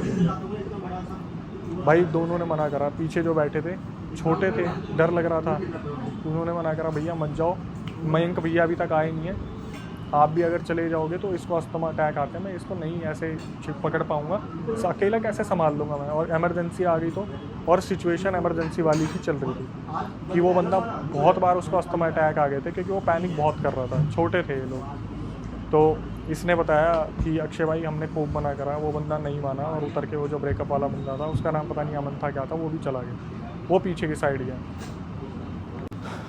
धीरे धीरे कुछ टाइम निकला और वहाँ पर बोलते हैं ना कि अंधेरा और भी घना होता चला गया, कोई भी कहीं से हेल्प नहीं मिल रही और बंदा बेहोश हो गया, जो अस्थमा वाला था बिल्कुल बेहोश हो गया। बड़ी मुश्किल से इसे जगाया, होश में आ होश में आ, बहुत अगर तू ऐसे ही रहा, इतना पैनिक मत कर, हम है तो हाईवे पे ही, आ जाएंगे भैया, एक आगे गए हैं एक पीछे गए हैं, किसी को तो कोई ना कोई मिलेगा। इतने में क्या हुआ, इनके राइट हैंड साइड में ना आवाज़ आती है ठक ठक ठक। तो जो बंदा बता रहा वो गाड़ी का गेट खोलने जा रहा था, तो दूसरा बंदा बोलता है रुक जा, 3 बार बोला था, चौथी बार ठक, 5वीं बार ठक, 6 7 8 9 10 कंटिन्यूसली वहाँ पे कट कट कट कट होते रहे। ये रुक गए उस टाइम पे कि गेट मत खोलियो, ये भैया नहीं, पक्का कोई लुटेरा है, कुछ ना कुछ है, गेट मत खोलियो। इन्होंने फ्लैश मार के देखा, जो फ़ोन में था कोई नहीं दिख रहा था इन्हें, वो अंधेरा था, ये चुपचाप वहाँ बैठ गए और वो बंदा ऑलरेडी पैनिक था, वो बंदा बेहोश हो गया। ये बंदा बैठा हुआ था, ऑक्सीजन बहुत कम हो रही थी, इसने खूब हाथ पैर मारने की कोशिश की, आगे जाके शीशा साफ करा, ना आगे दिख रहा था ना पीछे दिख रहा था। इसे बस इतना याद है अक्षय भाई, कहीं ना कहीं मेरा दम घुट गया, मैंने आँख बंद करी और शायद ये नींद लग गई इसको। सुबह अचानक से इसकी जब आँख खुली तो देखा कि सवेरा हो गया, सामने PCR वगैरह खड़ी थी, पुलिस वाले आ रखे थे, जैसे या तो यहाँ पे बहुत बड़ा क्राइम सीन हो रखा है या फिर गांव वालों ने बता दिया। 2-3 गांव वाले खड़े थे जो ढाबे वाबे वाले थे, बनियान में कुछ लड़के थे, कुछ अंकल शर्ट में थे, चप्पल पहन के, सामने PCR खड़ी थी और जितने भी पुलिस वाले थे वो इनको बुला के ले जा रहे थे कि चलो हमारे साथ, इन दोनों को, जिसको अस्थमा आ रहा था और जो बताने वाला है। तो जब इसको उतारा तो इन दोनों को बोला कि आपको पीछे मुड़ के नहीं देखना, आप सीधा PCR में बैठो और सीधा यहाँ से आपको थाने लेके जाएंगे। इन्होंने बहुत पूछने की कोशिश की कि कल रात कहाँ थे, हमें यहाँ पर किसी ने भी नहीं बचाया, हम कल रात से हैं। भाई दोनों बंदों ने मतलब अपना अपना बताया कि इन दोनों ने क्या देखा। जिसको अस्थमा अटैक आता था उसके दिमाग में ये चल रहा था पीछे क्यों नहीं देखने दे रहे। और जिस बंदे ने बताया उसने बताया कि अक्षय भाई वहाँ पर ना एक कागज़, एक पेपर हमारे आगे वाले टायर के नीचे पड़ा हुआ था, जैसे किसी ने दबा रखा है उसको। तो जो बताने वाला था उसने उस कागज़ को उठाया पुलिस वालों की नज़रों से बचते हुए कि पुलिस वालों ने अभी तक इसे देखा नहीं है। और जिसको अस्थमा अटैक आता था उसने पीछे मुड़ के देखा, तो अस्थमा अटैक वाले ने जब पीछे मुड़ के देखा उसने देखा कि वहाँ पर जो पेड़ था, जो सबसे पहले मयंक भैया गाड़ी से उतरे थे, उनकी गर्दन बंधी हुई थी एक रस्सी से, और वो गाड़ी से टक टक टक टक इस तरीके से बज रही थी, सिर्फ गर्दन।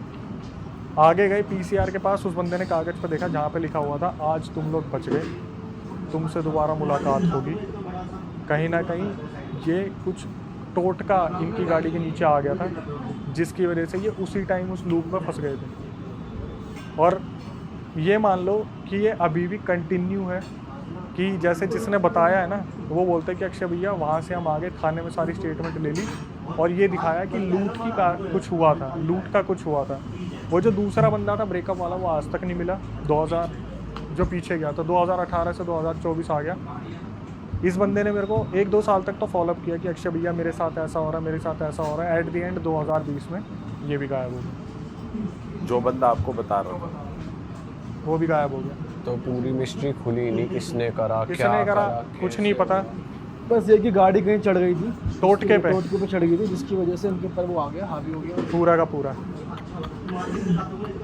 और जो उसको गर्दन दिखी है वो सही में लटकी हुई वो मयंक की थी तो वो न्यूज में आया प्रॉपर कि एक बंदा मर गया भाई। है, आया लूट भी पाट होगा के तो चक्कर मेरे को कोई आइडिया नहीं है, क्योंकि ऐसी चीज़ों को ना बहुत ईजिली दबा दिया जाता है जिनका कोई रीज़न नहीं मिलता। आज तो वैसे भी आप न्यूज़ में देखोगे, न्यूज़ आती कहाँ है, सिर्फ सोशल मीडिया के बारे में ही बताते हैं, बिग बॉस में क्या चल रहा है और ये क्या चल रहा है। हाँ सही बात है भाई। लेकिन मेरे को जो सबसे अजीब लगा वो यही लगा भाई, ये पहली ऐसी थी जिसमें मिस्ट्री खुली नहीं, वरना हमेशा कोई ना कोई मिस्ट्री खुल जाती कि करने वाला कौन था। और एट द एंड जिस बंदे ने मेरा फॉलोअप लिया वो भी आखिरी में आके गायब हो गया कि कहाँ हुआ क्या नहीं हुआ। जबकि ये मान लो मैं ये चाह रहा था कि पता तो चले आगे हुआ क्या, या जिसके साथ हुआ वो तो बताए कि आगे हुआ क्या, लेकिन एट द एंड और आज तक बात नहीं हुई। अब नहीं है, वो कांटेक्ट में है ही नहीं। उस टाइम एक्चुअली मैं अपने चैनल पर काम नहीं कर रहा था ना, वो यूँ लगा लो कि जो मैंने पुरानी वीडियोस डाली हुई थी 2016-17 में, वो उसने देखी, उसने बताने की कोशिश की। शायद वो मेरे साथ जाना चाहता था, अपने दोस्तों के बारे में जानने के लिए लोकेशन एक्सप्लोर करना चाहता था, लेकिन 2020 के बाद वो कोई कॉन्टैक्ट में नहीं है। मेरे हिसाब से जो वो पन्ने में लिखा हुआ था कि आज तुम बच गए, आगे तुमसे मुलाकात हो रही हो, मेरे हिसाब से वो मुलाकात हो गई है। भाई क्या लगता है वैसे आपको, क्या आत्मा का ही हाथ है, किसी इंसान का हाथ है, क्या हाथ? भाई इंसान का तो बिल्कुल नहीं है, इंसान का बिल्कुल नहीं है। आपने सोना के बारे में अगर सुना हो, पहले तो पहाड़ी हिस्सा है तो वहाँ पर ये चीज़ें होती है। हाँ, अरावली हिल्स में होती हैं ये चीज़ें, काफ़ी होती है, क्योंकि वहाँ पर वहाँ क्या पे हुआ टोट के छोड़ के जाते हैं लोग। भाई टोटका मेरे हिसाब से ना, उनको टोटका ना गुड़गांव में ही टच हो गया कहीं। मेरा मानना है कि पहाड़ में टोटका नहीं है, गुड़गांव में टच हो गया। लूप में तो ये फंस गए थे पहले ही, क्योंकि मैंने भी उससे पूछा था कि क्या लग रहा है, क्या हुआ होगा, तो उसने ये बोला कि भैया कहीं ना कहीं हमें गुड़गांव में ऐसा लगा था हमारी गाड़ी के नीचे कुछ तो आया है। वो शायद कोई बिल्ली थी क्या था, लेकिन इन्होंने ध्यान नहीं दिया, लेकिन कुछ ना कुछ आया था और वो टोटका ही था। अब इसको देखो, मैं बढ़ावा नहीं दूंगा कि हो सकता है ब्लैक मैजिक ही हो सकता है कोई क्रिमिनल भी हो, लेकिन जिस तरीके से चीज़ें देखी जा रही है, जब कोई चीज़ नहीं सॉल्व होती तो उसको क्राइम पे ही डाल देते। सही बात है। वैसे देखा जाए तो कह भी सकते हैं इंसान ने किया है, क्योंकि भाई बिल्कुल, मैं ये तो बोल रहा हूँ कि मैं इसे पूरी तरीके से ये नहीं बोलूँगा ये ब्लैक मैजिक था, ऐसा था वैसा था, लेकिन जो पूरा सिनेरियो सुनने को मिल रहा है कि ये टाइम लूप में फंस गए और टोटका क्रॉस हो गया या कुछ ऐसा हो गया जहाँ पर ये फंस गए, तो वहाँ से हम एक ब्लैक मैजिक या फिर कुछ ना कुछ ऐसा एंटिटी का देख सकते हैं, लेकिन एट द एंड इसकी मिस्ट्री सॉल्व नहीं हुई। भाई ये पहली बार सुना है टाइम लूप में फंसने का। मैंने तो बहुत बार सुना है, बहुत सारे ऐसे लोग हैं जैसे मतलब वो सेम जगह से बार बार जा रहे हैं, फिर सेम रोड पे बार बार जा स्टक रहे हो जाएंगे उस पोजीशन में। जैसे कि कुछ वो नहीं आ रहा कुछ। मैं बताता हूँ, आपने शायद काफ़ी ऐसे ना सुनी भी होंगी चीज़ें कि भाई मैं उस लोकेशन पे गया और मैं उस लोकेशन जैसे कुलधारा, कि हम कुलधारा विलेज में ही घूमते रह गए, हम निकल ही नहीं पा रहे। आप कभी भानगढ़ के बारे में नहीं सुनोगे, लेकिन कुलधारा के बारे में सुनोगे। और भाई जितने भी बड़े बड़े इन्वेस्टिगेटर हैं ना, वो कुलधारा में कुछ ना कुछ बता देते हैं। मैंने बार बार ये चीज़ कंफर्म की कि भाई आप भानगढ़ में ज़्यादा मानते हो, कुलधारा बोलते हैं भाई। कुलधारा, कुलधारा एक ऐसी जगह है जहाँ पर लोग कहाँ चले गए आज तक किसी को नहीं पता, रातों रात। और बोलते हैं वहाँ पर टाइम लूप इसी हिसाब से काम करता है। आपके यहाँ पे भी तो बंदे आए थे, वो बंदा बता रहा था कि मैं तो मानता नहीं था, फिर भी उसके साथ चीज़ें हो गई थी। ये तो बहुत ही फ्रेश स्टोरी थी यार, मज़ा आया इस वाली में तो। भाई शुक्रिया। बस मैं आता हूँ तो ऑडियंस के लिए, आप लोगों के लिए लेके आता हूँ एक और जो रियल इंसिडेंट मैं बताता हूँ। एक टाइम पे मैंने सोचा था, जब इन्वेस्टिगेशन ख़त्म हो गया था तो मैंने सोचा था कि एक टाइम पे शॉर्ट फिल्म्स बनाते हैं हॉरर से रिलेटेड। इन्वेस्टिगेशन खत्म हो गया था मतलब खुद जाना? मतलब जब मैंने छोड़ दिया था, लोकेशन पे जाने वाला सीन हो गया था, तो मैंने सोचा यार हॉरर में तो इतना ज़्यादा इंटरेस्ट है तो कुछ शॉर्ट फिल्म वगैरह बनाते हैं। तो जो बहादुरगढ़ जाने वाला रास्ता है, हाईवे जाता है झज्जर वगैरह जींद की तरफ, नजफगढ़ से, वहाँ पहले काफ़ी बड़े बड़े होटल्स हुआ करते थे। आज के टाइम पे तो वो नहीं है, बंद हो गए किसी रीज़न से, चलते ही नहीं वहाँ पे। तो वहाँ पे मैं गया था और वहाँ पे मैंने एक शॉर्ट फिल्म बनाने की कोशिश भी की थी, लेकिन हमारे कैमरामैन को डायबिटीज़ ज़्यादा थी तो वो सो गए, तो हम बना नहीं पाए। तो हंस रहे भाई, करे सारा क्या लेके गए थे, सीधा सो गया। उसकी ऐसी दिक्कत थी ना, मैं आपको बताता हूँ। अगर देखो ऑफेंड मत हो ना डायबिटीज़ वाले, लेकिन इनके साथ प्रॉब्लम क्या होती है, रात को ये सोते हैं और मॉर्निंग में इनका इंसुलिन लेवल ना बहुत ज़्यादा मिलता है। ठीक है, उसके साथ ऐसा होता था, ये हमारे साथ जो कैमरामैन था, ये खाना खा लेता ना था तो भी थक जाता था कि खाना खा लिया भाई, मेरे को थोड़ा आराम करना है। इनके साथ थोड़ा इशू रहता है, तो उसका ना इंसुलिन लेवल हमेशा 500-600 रहता था। उसकी एक किडनी भी फेल हो गई थी बाद। तो उस टाइम पे जब ये हमारे साथ गया था तो कैमरामैन ने नाइट में गिव अप कर दिया कि भाई मैं इतना लंबा शूट नहीं कर सकता। और क्योंकि हम सारे मंजे हुए खिलाड़ी तो थे नहीं, तो रीटेक बार बार लग रहे थे, कुछ नए फेसेस पे थे जिन पे काम करने थे। तो क्या हुआ, वहाँ पर जो होटल का रिसेप्शन वाला बंदा था ना, जो उधर था, हम रात को निकले तो हमारे साथ एक बंदा था, बड़ा क्रिएटिव बंदा, उसकी आदत थी बार बार स्मोक करने की, शक्ल भी उसकी बड़ी डरावनी सी थी। हम रात को निकले, उसे स्मोक करनी थी और वो कैमरामैन सो रहा था, हमने सोचा आराम करने देते। बाद में नाइट शूट था पूरा, क्योंकि नाइट में पूरा करना था। तो जब हम रिसेप्शन वाले से मिले, वो भी ऐसे ही बैठा हुआ था, क्योंकि वहाँ पर ना ज़्यादा बुकिंग वगैरह आती नहीं है, हाईवे का था और बहुत बड़ा था, अब तो खंडर बन चुके हैं। तो जब हम उससे मिले तो हम बोले भाई एक बात बताओ, कभी आपके यहाँ पर कुछ ऐसा हुआ है हॉरर वॉरर? क्योंकि वो हम उस टाइम फेस तो थे नहीं, उसे लग रहा था कि कुछ करने की कोशिश करे। तो उसने बताया कि भाई मेरे यहाँ पे तो नहीं था, लेकिन उसका जो कज़न था उसका होटल था राजस्थान में, और वहाँ पर कुछ इंसिडेंट ऐसे होते थे। तो उसने एक बंदे का एक्सपीरियंस शेयर किया था जो उसके कहीं हुआ था राजस्थान में, जो होटल था। अब उसका पूरा एक्सपीरियंस हम इस तरीके से बताएंगे, जिसके साथ हुआ था उसने क्या क्या फेस करा। उसने बताया कि भाई एक ना बंदा था, उसका नाम अमित रख लेते हैं। अमित होटल में गया और वो मार्केटिंग का बंदा था। जैसे वो दिल्ली में रह रहा है, लेकिन उसको कभी मीटिंग के लिए कहीं जाना पड़ता है, कभी कहीं जाना पड़ता है। सेल्स एंड मार्केटिंग वालों का काम यही होता है जो बड़ी पोस्ट पे होते हैं। तो अमित सेल्स एंड मार्केटिंग की टीम से अपनी तरफ से गया था और उसे कहीं बहादुरगढ़ के बीच में कहीं रुकना पड़ गया उस होटल में, सॉरी राजस्थान के उस होटल में जो राजस्थान था। हुआ क्या, जब ये बंदा वहाँ गया ना, तो इसने जब एंट्री ली, 3 रात इसे वहाँ रुकना था, जो बोलते हैं 3 नाइट 4 डेज़ का प्लान, वो कंपनी ने ऐसा करवा रखा था। और जो लोकेशन थी बहुत ही ग्रैंड थी बाहर से दिखने में, अंदर से वो बिल्कुल बकवास थी। कभी कभार आप ऐसे होटल देखोगे जो हाईवे के साइड में बनते हैं, तो बाहर से दिखाने के लिए बहुत बड़े बना देते हैं और अंदर उनमें मिलते हैं बहुत गंदे रूम, सर्विसेज भी बहुत गंदी होती है और प्राइस बहुत ज़्यादा होता है। तो उसने बताया कि भाई जो अमित था उसने इस चीज़ पे आपत्ति भी दी कि भाई अंदर एसी वगैरह काम नहीं कर रहे, सेंट्रल एसी लगा रखे हैं बट वो वर्क नहीं कर रहे। ठीक है, अमित वहाँ पे पहुँचा, वो उतरा, उसने अपने घर पे अपडेट दे दिया कि हाँ मम्मी मैं आ गया हूँ होटल में और अब एंट्री ले रहा हूँ। तो एंट्री के टाइम पे जो अमित था ना, उसने पूरे होटल को देखा। अब उस होटल का नक्शा मैं आपको बताता हूँ। राजस्थान में जो होटल था, नीचे ग्राउंड फ्लोर था, ऊपर फर्स्ट फ्लोर था, और उसके ऊपर जो सेकंड फ्लोर था वो पूरी तरीके से अभी रेनोवेट नहीं हुआ था, रेनोवेशन का काम चल रहा था। तो ये पहुंचा था शाम को। अमित ने रिसेप्शन वाले से बोला कि भाई एक बात बताओ, आपका इतना बड़ा होटल है, यहाँ पर मुझे एक भी बंदा नहीं दिख रहा। तो जो रिसेप्शन वाला था वो स्मार्ट था, उसने बोला भैया जितने भी आते हैं यहाँ पे फॉरेनर्स आते हैं, सुबह सुबह बस आती है, निकल जाती है घुमाने के लिए, अपना जयपुर जोधपुर अलवर सब घुमाती है उन्हें, जल महल शीश महल। बोला ठीक है। तो बोला कि अमित ने पूछा कि फिर कब तक आएंगे लोग, तो इसने बोला वो तो जब आएंगे तब आएंगे, मैं तो क्या ही बताऊँ, क्योंकि टूर के पैकेजेस होते हैं राजस्थान के। अमित वहाँ पे पहुँचा और पहुँचने के बाद उसने बताया कि भाई मैं ऊपर गया, सामान वामान रखा अपना सारा, और एक आदत थी उसकी, क्योंकि काफ़ी ट्रैवल करता था और कुछ लोगों को ना नई जगह पे जल्दी से नींद नहीं आती, उसने क्या करा, अपने सामान वामान खोला, नहाया धोया, फ्रेश हुआ, लैपटॉप खोला, काम वाम करा, 8:30-9 बज गए। इसने अपने पैक वैक निकाले, पैक वैक लगाने स्टार्ट करे, हल्का फुल्का काम करता रहा। कुछ मेन्यू से नीचे से कॉल आ गया अमित को कि भाई 10 बजे आपका जो है कैंटीन वगैरह जो भी है कैफेटेरिया बंद हो जाएगा, तो कुछ मंगवाना है तो मंगवा लो। उसने कुछ फ्राइज़ वगैरह मंगवाए, चिली पटाटो वगैरह मंगवाए, समथिंग करके। पहली रात की बात है, 3 रात रुकने। तो वहाँ पर इसने जैसे ही हल्का हल्का खाता रहा, कॉल पे बात करता रहा, काम वाम करता रहा, और अपने धीरे धीरे 10:30 बजे, 11 बजे, 11:30 बज के 12 बज गए। 12 जब बजे थे तो इसका चौथा 5वां पैक चल रहा था, क्योंकि काम से ही गया था और अगले दिन शायद इसे कोई प्रेजेंटेशन वहाँ पे दिखानी थी क्लाइंट को। काम करते करते क्या हुआ, जो इसके ऊपर 2nd फ्लोर था, इसके जस्ट रूम के ऊपर, वहाँ से इसे ऐसा लगता है जैसे ऊपर कोई कार्यक्रम चल रहा है। वहाँ पर डांस करने का जैसे होता है ना, राजस्थानी घुंघरू बज रहे हैं और जैसे छनन हारमोनियम वहाँ पे बज रहे हैं।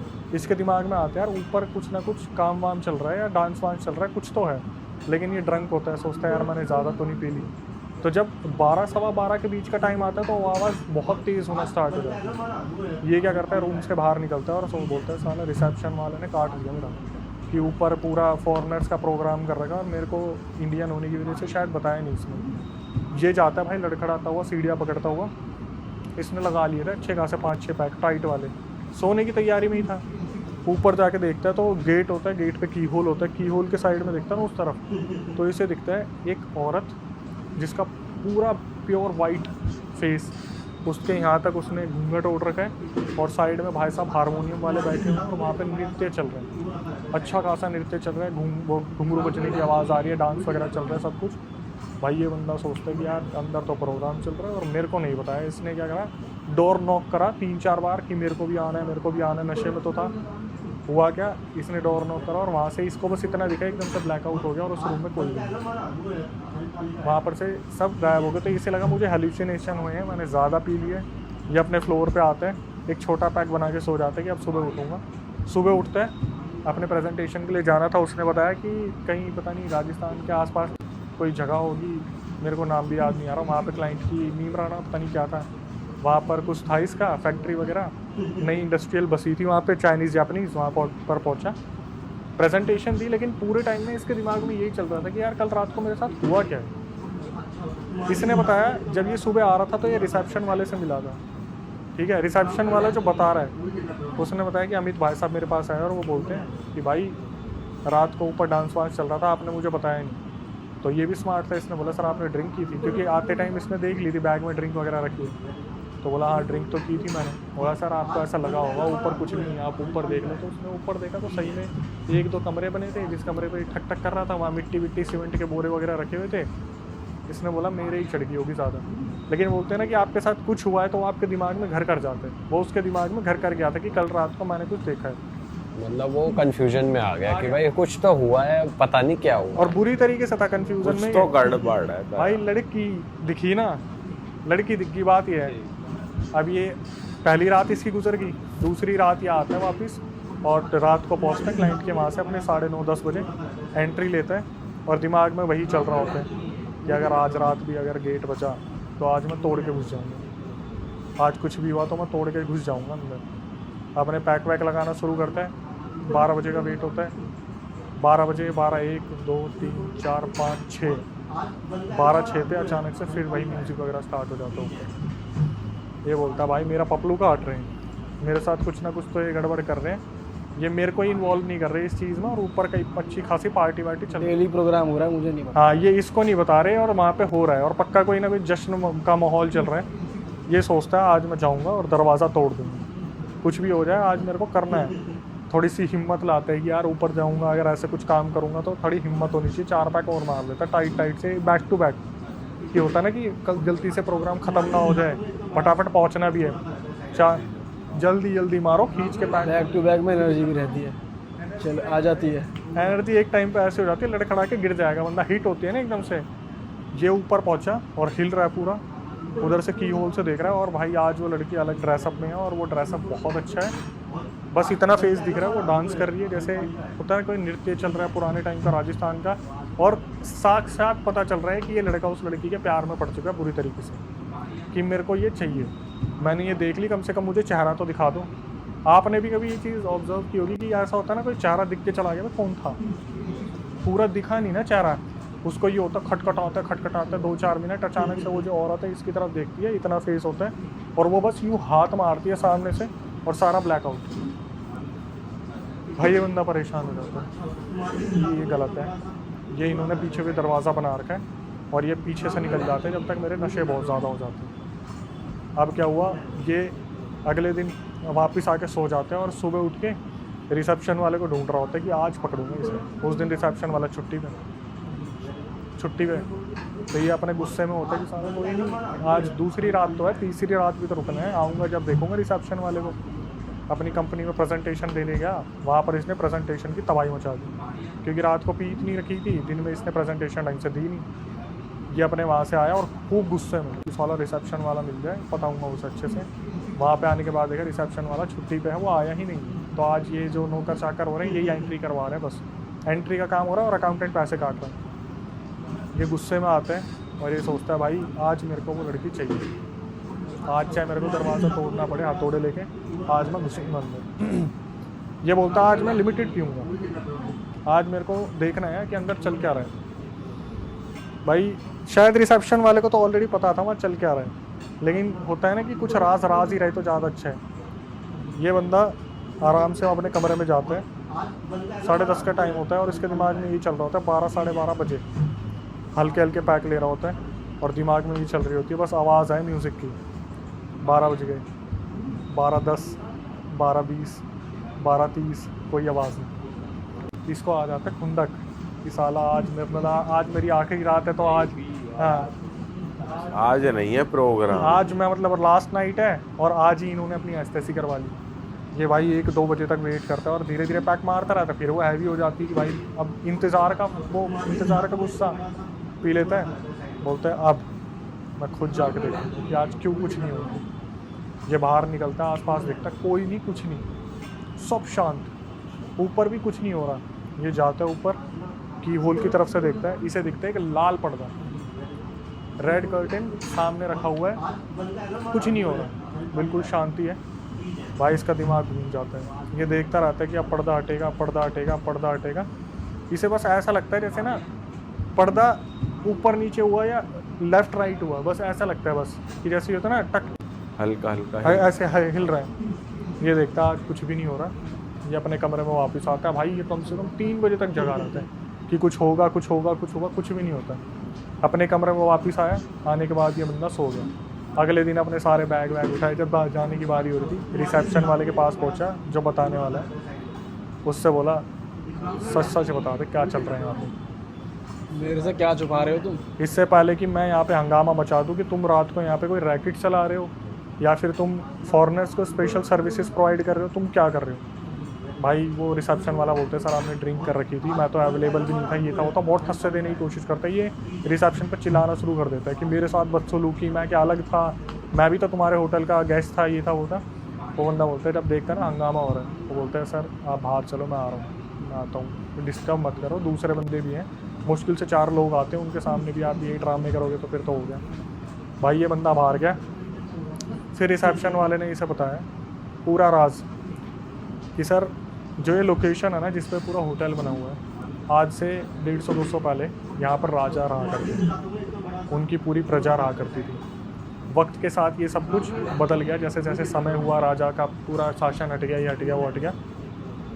तो ये बोलते कि तू मुझे बताने की कोशिश कर क्या रहा है, इसमें सॉल्यूशन तो मुझे कुछ मिल नहीं रहा है। तो ये बताते कि सर यहाँ पर जो राजा रहा करते थे अपनी प्रजा से बहुत प्यार करते थे, लेकिन वो ना एक चीज़ है जो किसी को हजम नहीं होती। वो बोलता है मेरे को वो चीज़ जाननी है।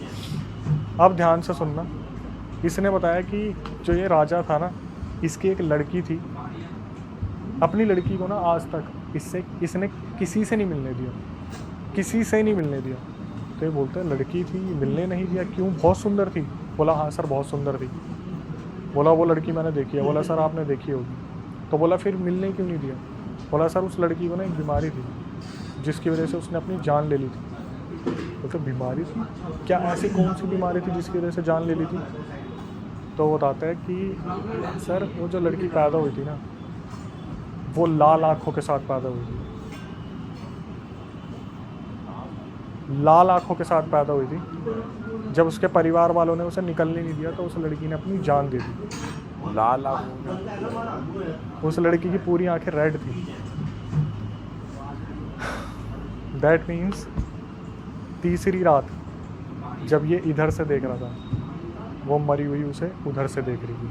अच्छा हाँ, लाल पर्दा जो दिखाता और जो हल्का हल्का हिल रहा था वो आंखें हिल वो आंखें ब्लिंक कर रही थी उसकी। और मतलब वो हर रोज रात को नाचती थी। उसका पूरा वो राजा प्रजा वाला चल रहा है, सब कुछ चल रहा है वहाँ पे, जो संगीत महोत्सव वो हो रहा है। उसने अपनी जान 200 साल 150 साल पहले ही दे चुकी वो, लेकिन जो उस लोकेशन पे वो कैद हो गई तो उसकी आत्मा वहाँ पर नृत्य करती, ये करती वो करती है। जब शायद इसे लगा होगा कि मुझे कोई चाहने वाला आ गया, पहली टाइम मिला, तो तीसरी रात ये सिर्फ उसका इंतज़ार कर रही थी। और जब ये ऊपर देखने गया और उसकी होल से उस साइड देख रहा था, वो इसे देख रही थी। जब इस बंदे को पता चला, और ये अंदर नहीं गया था, अंदर तो लॉक था, बाहर से सिर्फ की होल से देखता था। जब ये चीज़ उसे पता चली, भाई बच गया कैसे ना कैसे बंदा झटका लेने से कि मौत की इतने करीब होके वापस आए। अगर ये सही में तोड़ वोड़ देता गेट वेट तो मरता ही बंदा। फिर नहीं पता भाई क्या होता उसके साथ। सही में फिर तो या तो मरता या मनोरंजन होता। मनोरंजन तो कुछ नहीं होता भाई, साथ ले जाती, अपनी दुनिया में ही ले जाती। फिर एक आध बैग से ही रह गया वो। पता नहीं, शायद मेरे को ऐसा लगता है प्यार ने बचा लिया शायद, वरना कहीं ना कहीं वहीं से दबोच लेती। जैसे हम देखते हैं ना अदर जगह पे जो भी मूवीज़ वगैरह आती है, ले गई भाई साथ में। पता नहीं ये पहली बार ऐसा हुआ कि दारू पीने वाला बच गया, नहीं तो दारू पीने वाले लुढ़कते हैं हमेशा, कुछ ना कुछ करते ही हैं कांड। लेकिन मैंने ये जब सुना था मुझे बहुत सही लगा था कि भाई ऐसी जो पुरानी जगह होती है वहाँ पे ऐसे बहुत राज दफन है। और जैसे हम सुनते हैं भानगढ़, कुलधारा, अलग अलग जो जगह है, मैं तो पता नहीं कितनी ऐसी देखी। मेरे को तो अभी भी एक इंसिडेंट याद आता तो मैं बहुत अजीब हो जाता है मेरे साथ। जो मेरी मदर का होम टाउन है, वहाँ पर क्या हुआ, ये एक और स्टोरी वही है? नहीं उससे अलग है ये। मैं अपना एक्सपीरियंस बता रहा हूँ कि वो जहाँ से बिलोंग करती हैं वो हरियाणा में काफ़ी अंदर जाके एक गांव है। तो वहाँ पे क्या हुआ था, हम जब छोटे थे ना तो मामा के घर जाते थे छुट्टियों में। हमारे मामा के घर के सामने एक हवेली थी जिसका पीछे वाला एरिया किसी ने आज तक एक्सप्लोर नहीं करा ढंग से, क्योंकि उस हवेली में शायद किसी ने अपनी जान दे दी थी। और हुआ क्या था, जब हम गए थे ना, जब जाते थे तो हम ऐसे सोते थे जैसे सारा परिवार नीचे सो रहा है। तो नानी थी, मामा जी थे, वो मूंगफली लेके आते थे और वो होती थी गज्जक होती थी। तो नानी जी से पूछते थे कि नानी जी कुछ बताओ, ऐसा वैसा इस गांव में कुछ है। तो वो मल्टीपल स्टोरीज सुनाते हैं। तो क्या हुआ, उस रात बहुत तगड़ी बारिश आई, कड़कड़ाने वाली बारिश आई। और बारिश के साथ क्या हुआ, जो पानी था ना वो धीरे धीरे कमरे में आने लगा। तो हमें बोल दिया गया कि तुम ऊपर वाले मामा जी के पास सो जाओ। भाई हम ना वहाँ पे जाने से बहुत डरते थे, और उसका रीज़न पता क्या था, मामा जी के कमरे के सामने हवेली का जो कमरा था ना, वहाँ पर उस बंदे ने अपनी लटक के जान दी थी। और भाई उस आदमी को तो उतार लिया था, लेकिन उस फंदे को किसी ने नहीं उतारा। तो वो आज भी ना फंदा सामने सामने लटका हुआ दिखता है, और उस हवेली को उस तरफ से बंद कर दिया। अब हम चले गए ऊपर क्या हुआ, मैं और मेरा बड़ा भाई बिजली कड़के हमारी नज़र पड़े सामने, और फंदा दिखे हिलता हुआ, और मैं उसको देखूँ वो मेरे को देखे, और हम दोनों मम्मी को उठाए, मम्मी दे चाटे और साइड में लेटा दे। कि सिचुएशन ऐसी बनी हुई है, नीचे पानी भरा हुआ है, तो ऊपर सोओगे नहीं तो। और भाई उनको कोई फ़र्क नहीं पड़ता, गाँव वाले जो हैं। और हम दोनों जो शहर के हैं वो उधर देखे जैसे बिजली कड़के, और भाई बिजली कड़कती भी बहुत तगड़ी, क्योंकि उस टाइम पर डेवलपमेंट इतनी थी, साफ सुनाई देती थी, और डायरेक्टली उधर नज़र पड़ती सीधा फंदा। वो रात हमारी ऐसी गुजरी है ना। और वहाँ पर भाई पता है कैसे कैसे इंसिडेंट हुआ है, जैसे जब छोटे थे मामा के लड़के दिवाली सेलिब्रेट कर रहे हैं, हांडी उड़ के आई है सामने और किसी हवेली पर टकराई है, वहाँ पे एकदम से खुला है, वहाँ पे नाम गूंजने की आवाज़ आई है, जैसे किसी ने कोई काला टोटका छोड़ रखा है। हांडी उड़ती आपने भी सुनी होगी, काफ़ी इंसिडेंट में आती है कि हांडी छोड़ रखी है नाम की, वो उनके सामने हुई हैं। कहीं पे एक जगह है जहाँ पर किसी बच्ची को करंट लगा है, वहाँ नहीं जाता कोई, वहाँ पर आज भी वो बच्ची बैठी हुई दिखती है लोगों को। वो तो भाई बड़ी गजब जगह है, मैं तो गया ही नहीं, कम से कम 6-7 साल हो गए मैं नहीं गया वहाँ पे। फांसी का फंदा वो है अभी भी वहाँ पे टंगा हुआ है वो, उसे किसी ने उतारा ही नहीं है। नेक्स्ट लेवल चल रही है इंडिया में चीज़ें। ये तो यार पुरानी चीज़ें हैं, वो पुरानी चीज़ अपनी जगह से नहीं हटेंगी तो यही होगा। भाई और कौन सी स्टोरी है अपने पास? फोर्थ स्टोरी एक बताता हूँ मैं, ये रियल है, सामने से कंफर्म कर ली मैंने। ये मैं विज़िट करके आया था वहाँ पे, कितने टाइम पहले की बात है? ये होगी 1-2 साल पहले की बात है। और मैंने यहाँ एक पॉडकास्ट में यहाँ पे बोली भी थी कि वो रील भी काफ़ी वायरल हुई थी जहाँ पर डिस्चार्ज पिलाकर वशीकरण करा था हस्बैंड को। अभी रिसेंटली मैं उस लोकेशन पे गया था, तो वहाँ पर मेरे नून में रहते थे कोई, तो जब मेरे को इस बारे में बताया था कि उस फैमिली में ऐसा ऐसा हो रहा, तो उस फैमिली का पूरा मैंने जाना, किसी ने किसी से परमिशन ली कि मैं बता सकता हूँ, तो उन्होंने बोला लोकेशन वगैरह मत बताना, नाम वगैरह मत बताना, बाकी आप बता सकते हो। एक फैमिली थी, मम्मी पापा, 2 लड़कियाँ और उनका एक लड़का। लड़का सबसे बड़ा था, उससे फिर छोटी आती थी, फिर दूसरी छोटी आती थी, 2 लड़कियाँ थी। जो माता जी थी और पिताजी थे बहुत मेहनती थे। पिताजी पूरी रात भर काम किया करते थे फैब्रिक वगैरह में, मतलब उसी फील्ड में थे, फैब्रिक में। गौ इंसान, और अपनी तरफ से उन्होंने अपने बच्चों की परवरिश में कोई कमी नहीं छोड़ी थी। हुआ क्या, जब सबसे बड़े लड़के की शादी करा दी गई, इनके घर में वो औरत आ गई। भाई क्या हुआ, जो इंसान अपनी बहनों से बहुत ज़्यादा प्यार करता था या अपनी फैमिली से बहुत ज़्यादा प्यार करता था ना, वो ऐसा हो गया कि 1 महीने के अंदर अंदर उसने अपने बाप पे हाथ उठाने शुरू कर दिए। और मैंने ये सारी चीज़ें सामने सामने देखी है, सुनी है, मैंने एक एक चीज़ कंफर्म की है। अपने पिताजी पे हाथ उठाता था और घर में ना सब परेशान रहते थे कि ये अचानक से घर में इतनी चेंजेस कैसे आ रहे हैं। तो जो लड़के की लुगाई थी, वाइफ थी, वो बोलती थी कि हमें इतना हिस्सा चाहिए, प्रॉपर्टी का इतना हिस्सा चाहिए। मतलब ये समझ लो कि जो वाइफ आई थी उसके बाद घर में चेंजेस आने स्टार्ट हो रहे थे। हुआ क्या, इनने डिसीज़न लिया कि यार एक काम करते हैं, वो काफ़ी बड़ा घर है, बीच में एक दीवार खिंचवा देते हैं, उस साइड वो रह लेंगे और बाकी बच्चों के साथ ये रह लेंगे। थोड़े टाइम बाद जो बीच वाली बहन थी उसकी शादी हो गई, वो अपने घर चली गई। अब जो सबसे छोटी लड़की थी उसके साथ हादसे होने स्टार्ट हुए कि वो जो भाभी थी ना, इनके घर में आती थी कि हमारा ये सामान रह गया, तो वहाँ पर पता नहीं क्या राई के दाने फैला देती थी, कोई दाने वाने फैला देती थी। इनके घर में कभी कबूतर मरा मिलता था, कभी कोई जानवर मरा मिलता था। और ये ऐसे थे कि अपने कमरे से बाहर नहीं निकलते थे। जो जितना गऊ इंसान होगा वो उतना ही कम बाहर निकलेगा। पिताजी थे, वो एक टाइम पे आके बुज़ुर्ग हो गए, उन्होंने कामकाज छोड़ दिया, उन्हें उस्ताद जी कहा जाता था, फैब्रिक में वो थे।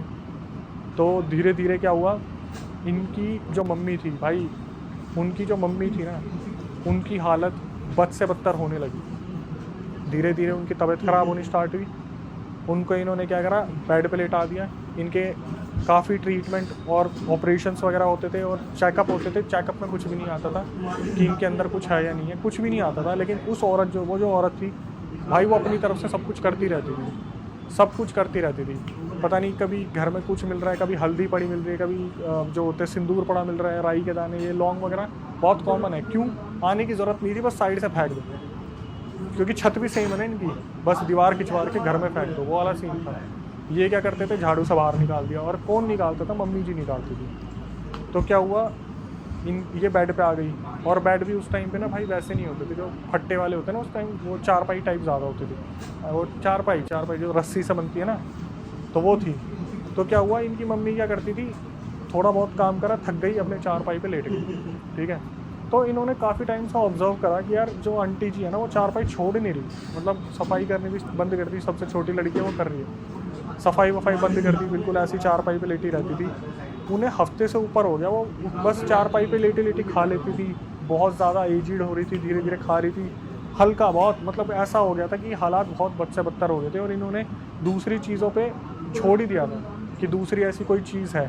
इससे पहले एक इंसिडेंट और हुआ था जो उस घर में हुआ था, मैं बताना भूल गया। जो बीच वाली बहन थी ना, उसने एक बार क्या करा, उनके घर में जब कोई टोटका पड़ा था, मैंने उस लड़की को लाइव देखा भी, जो मैं बता रहा हूँ। उसने क्या करा, अपने हाथ से वो टोटका उठाया और उसने गुस्से में अपने घर से बाहर फेंका। और उसने क्या करा, ऐसा पसीना हटाने के लिए यूँ करते ना, यूँ, उस लड़की के ना यहाँ पे अजीब सी एक एलर्जी हो गई, यहाँ पे इतने हिस्से पे।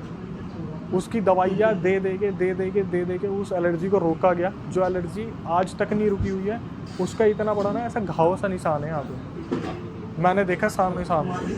उस लड़की, वो जो मेरे सामने आई थी, मैंने पूछा था कि यही है, तो इन्होंने बताया हाँ, इसने उस टोटके को ऐसे करके ऐसे फेंका था और बस यूँ करा था पसीना साफ करने के लिए, यहाँ पर उसके घाव आ गए। उन्हें पता चल रहा है पड़ोसी ये सब कर रहे हैं, पर कुछ नहीं कर पा भाई रहे। पड़ोसी नहीं है, बच्चा और उसकी वाइफ रह रहे हैं साइड में। बट वो फिर उनके खिलाफ कुछ एक्शन नहीं ले रहे, कुछ इसलिए कह नहीं रहे। ले रहे क्योंकि इन्हें इन चीज़ों की नॉलेज ही नहीं है। इन्हें बस ये इन्हें पता लग रहा है गलती से गिर गया या ऐसा। यार मैं बताऊं, जैसे कोई शरीफ इंसान होगा ना, उसके साथ ये हो भी रहा होगा, तो मैं बहुत सारे रियल इंसिडेंट आते हैं उसमें पता क्या बोलते हैं, भगवान के भरोसे छोड़ो, भगवान अपने आप देख लेगा। ठीक है, तो वहाँ पे मान्यता भी है बहुत सारे मंदिरों की, और बहुत बड़े बड़े हनुमान मंदिर है वहाँ, बस लोकेशन नहीं बता सकता मैं। तो उस लड़की ने ऐसे करा, उसका पूरा मुंह यहाँ से इतना हिस्सा उसका ख़राब हो गया। ठीक है, फिर उसने मना कर दिया कि तुम टोटके को हाथ मत लगाओ, तो मम्मी जी ही सब कुछ करती थी। जब 1-1.5 हफ्ता मम्मी जी नहीं उठी ना वहाँ पर से, इन्होंने कहा कि दोबारा डॉक्टर के लेके जाना है चेकअप के लिए, क्योंकि खाना भी नहीं खा रही है भाई। इन्होंने जब ऐसे चारपाई से आंटी जी को उठाया ना, तो ना वहाँ पर उनकी सूट, उनकी बैक पूरी खाल चिपक गई थी, उनकी कमर पूरी गल गई थी। काले जादू से इतना बुरा हाल करा था ना उनके घर में, उनकी कमर पूरी गल गई। चारपाई जैसे होता नहीं, यूँ स्क्वायर बने थे, वैसे पूरी खाल चिपकी हुई थी उस पर। ये इतना ज़्यादा बौखला गए, क्योंकि लड़की की भी शादी होगी, लड़का तो बगल में ही रह रहा है, वो तो लड़का कुछ कर ही नहीं रहा, वो तो बस मारपीट करता है। और औरत इतनी गंदी है कि अगर कोई बीच में आता है ना बचाव के लिए, तो ये अपने कपड़े फाड़ देती है। वो मारपीट या घर वालों को ही मारना है? घर वालों को, कि मेरा बाप है प्रॉपर्टी नहीं दे रहा, मेरे को पैसे नहीं दे रहा, ये नहीं है वो नहीं है। और बाप बेचारा भाई अपनी लड़की की शादी भी तो करनी है उसे, तेरी तो करा दी, तू तो किसी काम का है नहीं, पेपर से बेदखल कर दिया, फिर भी नहीं मान रहा। प्रॉपर्टी चाहिए, प्रॉपर्टी चाहिए, कुछ ज़मीन जायदाद होगी कहीं खेतों की, वो चाहिए। थप्पड़ वप्पड़ बीवी बीच में घर में घुस जाती है कि हमारे घर में ये चीज़ नहीं है, पैसे दो हमें। तो कभी किसी ने एक्शन लेने की कोशिश की, कपड़े फाड़ लिए, पुलिस बुला ली कि मेरा ऐसे ऐसे अटैम्प्ट करा, ये है वो है। भाई पिताजी बहुत परेशान हुए, माता जी एक टाइम पे आके उन्होंने बोलना बंद कर दिया, वो सुन पड़ गई, बस ऐसे लेटी थी तो ऐसे लेटी रहती थी। एक रात क्या हुआ, घर में चिल्लाने की आवाज़ आई, पता नहीं किसकी, किसी एंटिटी की, बहुत तगड़ी। और माता जी बस अपनी जगह पे लेटी लेटी, कैसे होता ना एकदम से घबरा रही है, स्लीप पैरालिसिस में वाइब्रेट हो रही है, ऐसे होता रहा। उनके मुंह से झाग निकलने लगे, उनको इमरजेंसी में हॉस्पिटल ले जाया गया। हॉस्पिटल वालों ने हालात देखी कि यार कुछ भी समझ नहीं आ रहा कि इनके साथ हो क्या रहा है। और भाई लिटरली मैं काफ़ी ना इमोशनल हो जाता हूँ जब ऐसी चीज़ बताता हूँ, क्योंकि मेरे सामने वो पूरी फैमिली बैठी हुई थी, उनके मुंह से झाग निकले। और आखिरी में जो मैं बताऊँगा ना भाई, आपको इतना हेट होगा ना, वो औरत के मुंह से झाग वाग निकले, उन्हें हॉस्पिटल लेके गए। वो औरत ना तड़प रही थी लिटरली, क्यों, मेरे को खाना दे दो, मेरे को पानी दे दो, मेरे को प्यास लग रही है। डॉक्टर ने बोला भाई मत देना, इनकी अंतड़ियाँ किस टाइम भी फट सकती है, मत देना। अब जो बच्ची थी वो अपनी माँ के बहुत ज़्यादा क्लोज थी, उसने बोला कि माँ को तड़पते कैसे देख सकती है। उसने 1 गिलास पानी ऑफ़र करा, उसकी मम्मी ने पानी पिया और वहीं पर उसकी अंतड़ियाँ फट गई। अंतड़ियाँ फट गई वहीं ऑन द स्पॉट, क्लियर हो गया कि आपको मना करा था। तो बच्ची बोली कि मैं अपनी माँ को मतलब तड़पते देख लूँ, पानी ना पीने दूँ। उसके बाद माता जी चल बसी, जो पिताजी हैं, लड़की है, वो कहीं ना कहीं अपना पीछा उनसे छुड़वा के कहीं और चले गए। वो जो औरत है ना, आज भी मैं देखता हूँ उस औरत को, माँ कसम इतनी ऐसी औरत है ना, पता है क्या बोली कि मैं इस ख़ानदान को ख़त्म करवा दूँगी, तो प्रॉपर्टी सारी इसके नाम आ जाएगी ना मेरे पति के, मैं सबको मरवा दूँगी। भाई आए दिन नंगी होकर खड़ी हो जाती कहीं। हरियाणा पुलिस ने पता क्या बोला था जब कंप्लेंट करी थी, सारे जितने भी वहाँ वो थे पड़ोसी, वो बोले भाई साहब हमारे सामने आपके कपड़े फाड़ रही है, आप फिर भी कुछ नहीं कर रहे। हरियाणा पुलिस को बोले, हरियाणा पुलिस पता क्या बोली कि मैडम एक बात बताओ, हमारे ऊपर ही कपड़े फाड़ के आरोप लगा दिया, हम क्या कर लेंगे। वो जो आदमी है ना, अभी भी है वो, जो इतना पिटा है पुलिस वालों से, इतना पिटा है सिर्फ झूठे केस में, और पुलिस वालों को पता है कि ये झूठे केस है, लेकिन फिर भी एक्शन ले, क्योंकि एक्शन लेना पड़ेगा, क्योंकि औरत ने कंप्लेंट डाली है कपड़े फाड़ के कि मेरे ऊपर कुछ हुआ है। पुलिस वालों की इस औरत से ना लिटरली फटती है, और वो इतने बड़े तांत्रिक से कनेक्टेड है, पता नहीं किससे कनेक्टेड है भाई। वो ना पहली बार मैंने ऐसा सुना था, वो फ़ोटो से भी ब्लैक मैजिक करवा सकती है, फ़ोटो से भी, इसलिए उसके बीच में कोई कुछ नहीं बोलते। बस अब इतना रह गया कि वो जो आदमी और उसकी बेटी वो भागे भागे घूम रहे इधर से उधर। प्रॉपर्टी भी नाम करवा दी, जब लड़का बेदखल करवा रहा जो लड़के का बाप है वो भगा भगा दौड़ रहा है अपने बच्चे से। बताओ क्या औलाद है। अब वो चाह क्या रहा है जब प्रॉपर्टी उसके नाम करवा दी? भाई और पैसा चाहिए। अबे वो अपनी बच्चियों को नहीं देगा क्या? हिस्से तो उनके भी बनते हैं, तुम सब कुछ ले लोगे और तुमने करा कुछ भी नहीं। सेवा के नाम पे तुमने लात मारी, केस लगा दिए। अभी तक वो लोग ना ऐसे डर में जीते हैं। जब मैं बोलता हूँ ना कि कोई हेल्प चाहिए, कुछ नहीं चाहिए, नहीं नहीं बेटा तू बीच में मत आ। भाई ये तो अलग ही चीज़ है यार, क्या ही औलाद है। भाई हाँ, लास्ट फाइनली अब मुझे याद आया, जो वो रील वायरल हुई थी वो क्या थी कि जब इन्होंने, जो पापा जी थे और उनकी लड़की ने पता करवाया कि एक्चुअली में हमारा लड़का ऐसा क्यों कर रहा है, चलो ये तो दूसरे ब्लड लाइन की है, हमारा लड़का ऐसा क्यों कर रहा है, तब वो जो वहाँ पर बैठे तांत्रिक थे उन्होंने बताया कि आपके लड़के को पहले दिन ही इसने अपना वाइट डिस्चार्ज पानी में मिला के पिला दिया था। जो याद है फर्स्ट सेकंड पॉडकास्ट में मैंने बताया था, मैंने ऐसा काला जादू देखा जहाँ पे वाइट डिस्चार्ज पिला के अपने कंट्रोल में कर रखा है। उस लड़के को कुछ नहीं पता, उस लड़के को बस इतना पता है मेरी बीवी जो बोलेगी मुझे वो करना। उसने बोला ना अपने पापा को मार, वो उसके लिए पापा नहीं है। जैसे अभी हम शैतान वशीकरण की बात कर रहे थे ना, कि जो वो बोलता था मैडी माधवन, वही वो लड़की करती थी। टाइम लगा उस लड़के को, मैंने बोला ना 1 महीने बाद सब कुछ हुआ था। 1 महीने बाद वो औरत जो बोलती थी उसका पति वही करता था। और आज भी भाई मैं बता रहा हूँ, मैं गया था जब इनकी प्रॉपर्टी डिस्प्यूट हो रहा था, तहसील जो होती है जगह पे, मैं कह रहा हूँ वो औरत पता कैसी है, डमरू सी है वो। और आते ही पता क्या करेगी भाई, पूरी मर्द जात की ना फटती है उससे वहाँ पे, कि अगर वो चिल्लाना शुरू करेगी वहाँ के जो वो होंगे ना सरपंच वगैरह भी, वो भी बोल देंगे भाई इससे दूर रहो ज़्यादा अच्छा है। ये एक ऐसी औरत है ना जो घर परिवार बर्बाद कर दी। उसने एक लड़की को ना, मैं बता रहा हूँ, एक लड़की पता नहीं कुछ कर दिया था, उसकी भी कुछ बच्ची थी उस औरत की, उस बच्ची से कोई छेड़छाड़ कर दी थी। भाई आप बिलीव नहीं करोगे उस लड़की के ऊपर क्या काला जादू करा उसने, ऐसा काला जादू करा। वो जो लड़की थी ना, उसने काली मुर्गी को पकड़ा, उसके ऊपर पैर रखा और बोलने लगी मैं इसको खाऊंगी। वो लड़की बोलने लगी मैं इसको खाऊंगी।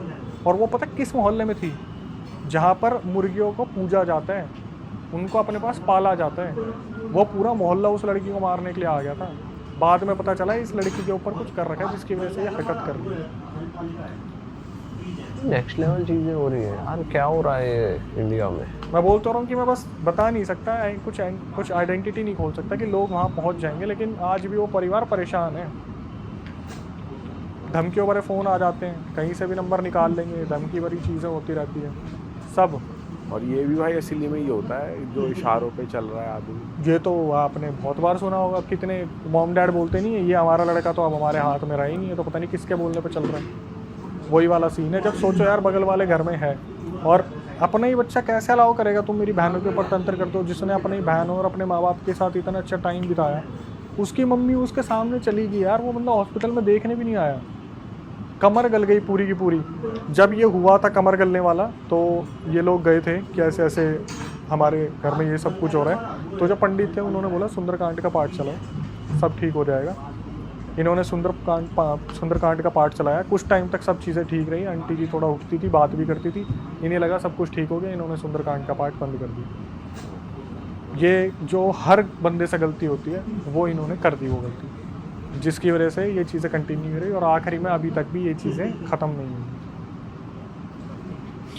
और वो लड़का अब भी ऐसा ही है, पोपलू सा, अपनी उसी की लुगाई की मानता है, उसके आगे और कुछ नहीं दिखता उसे।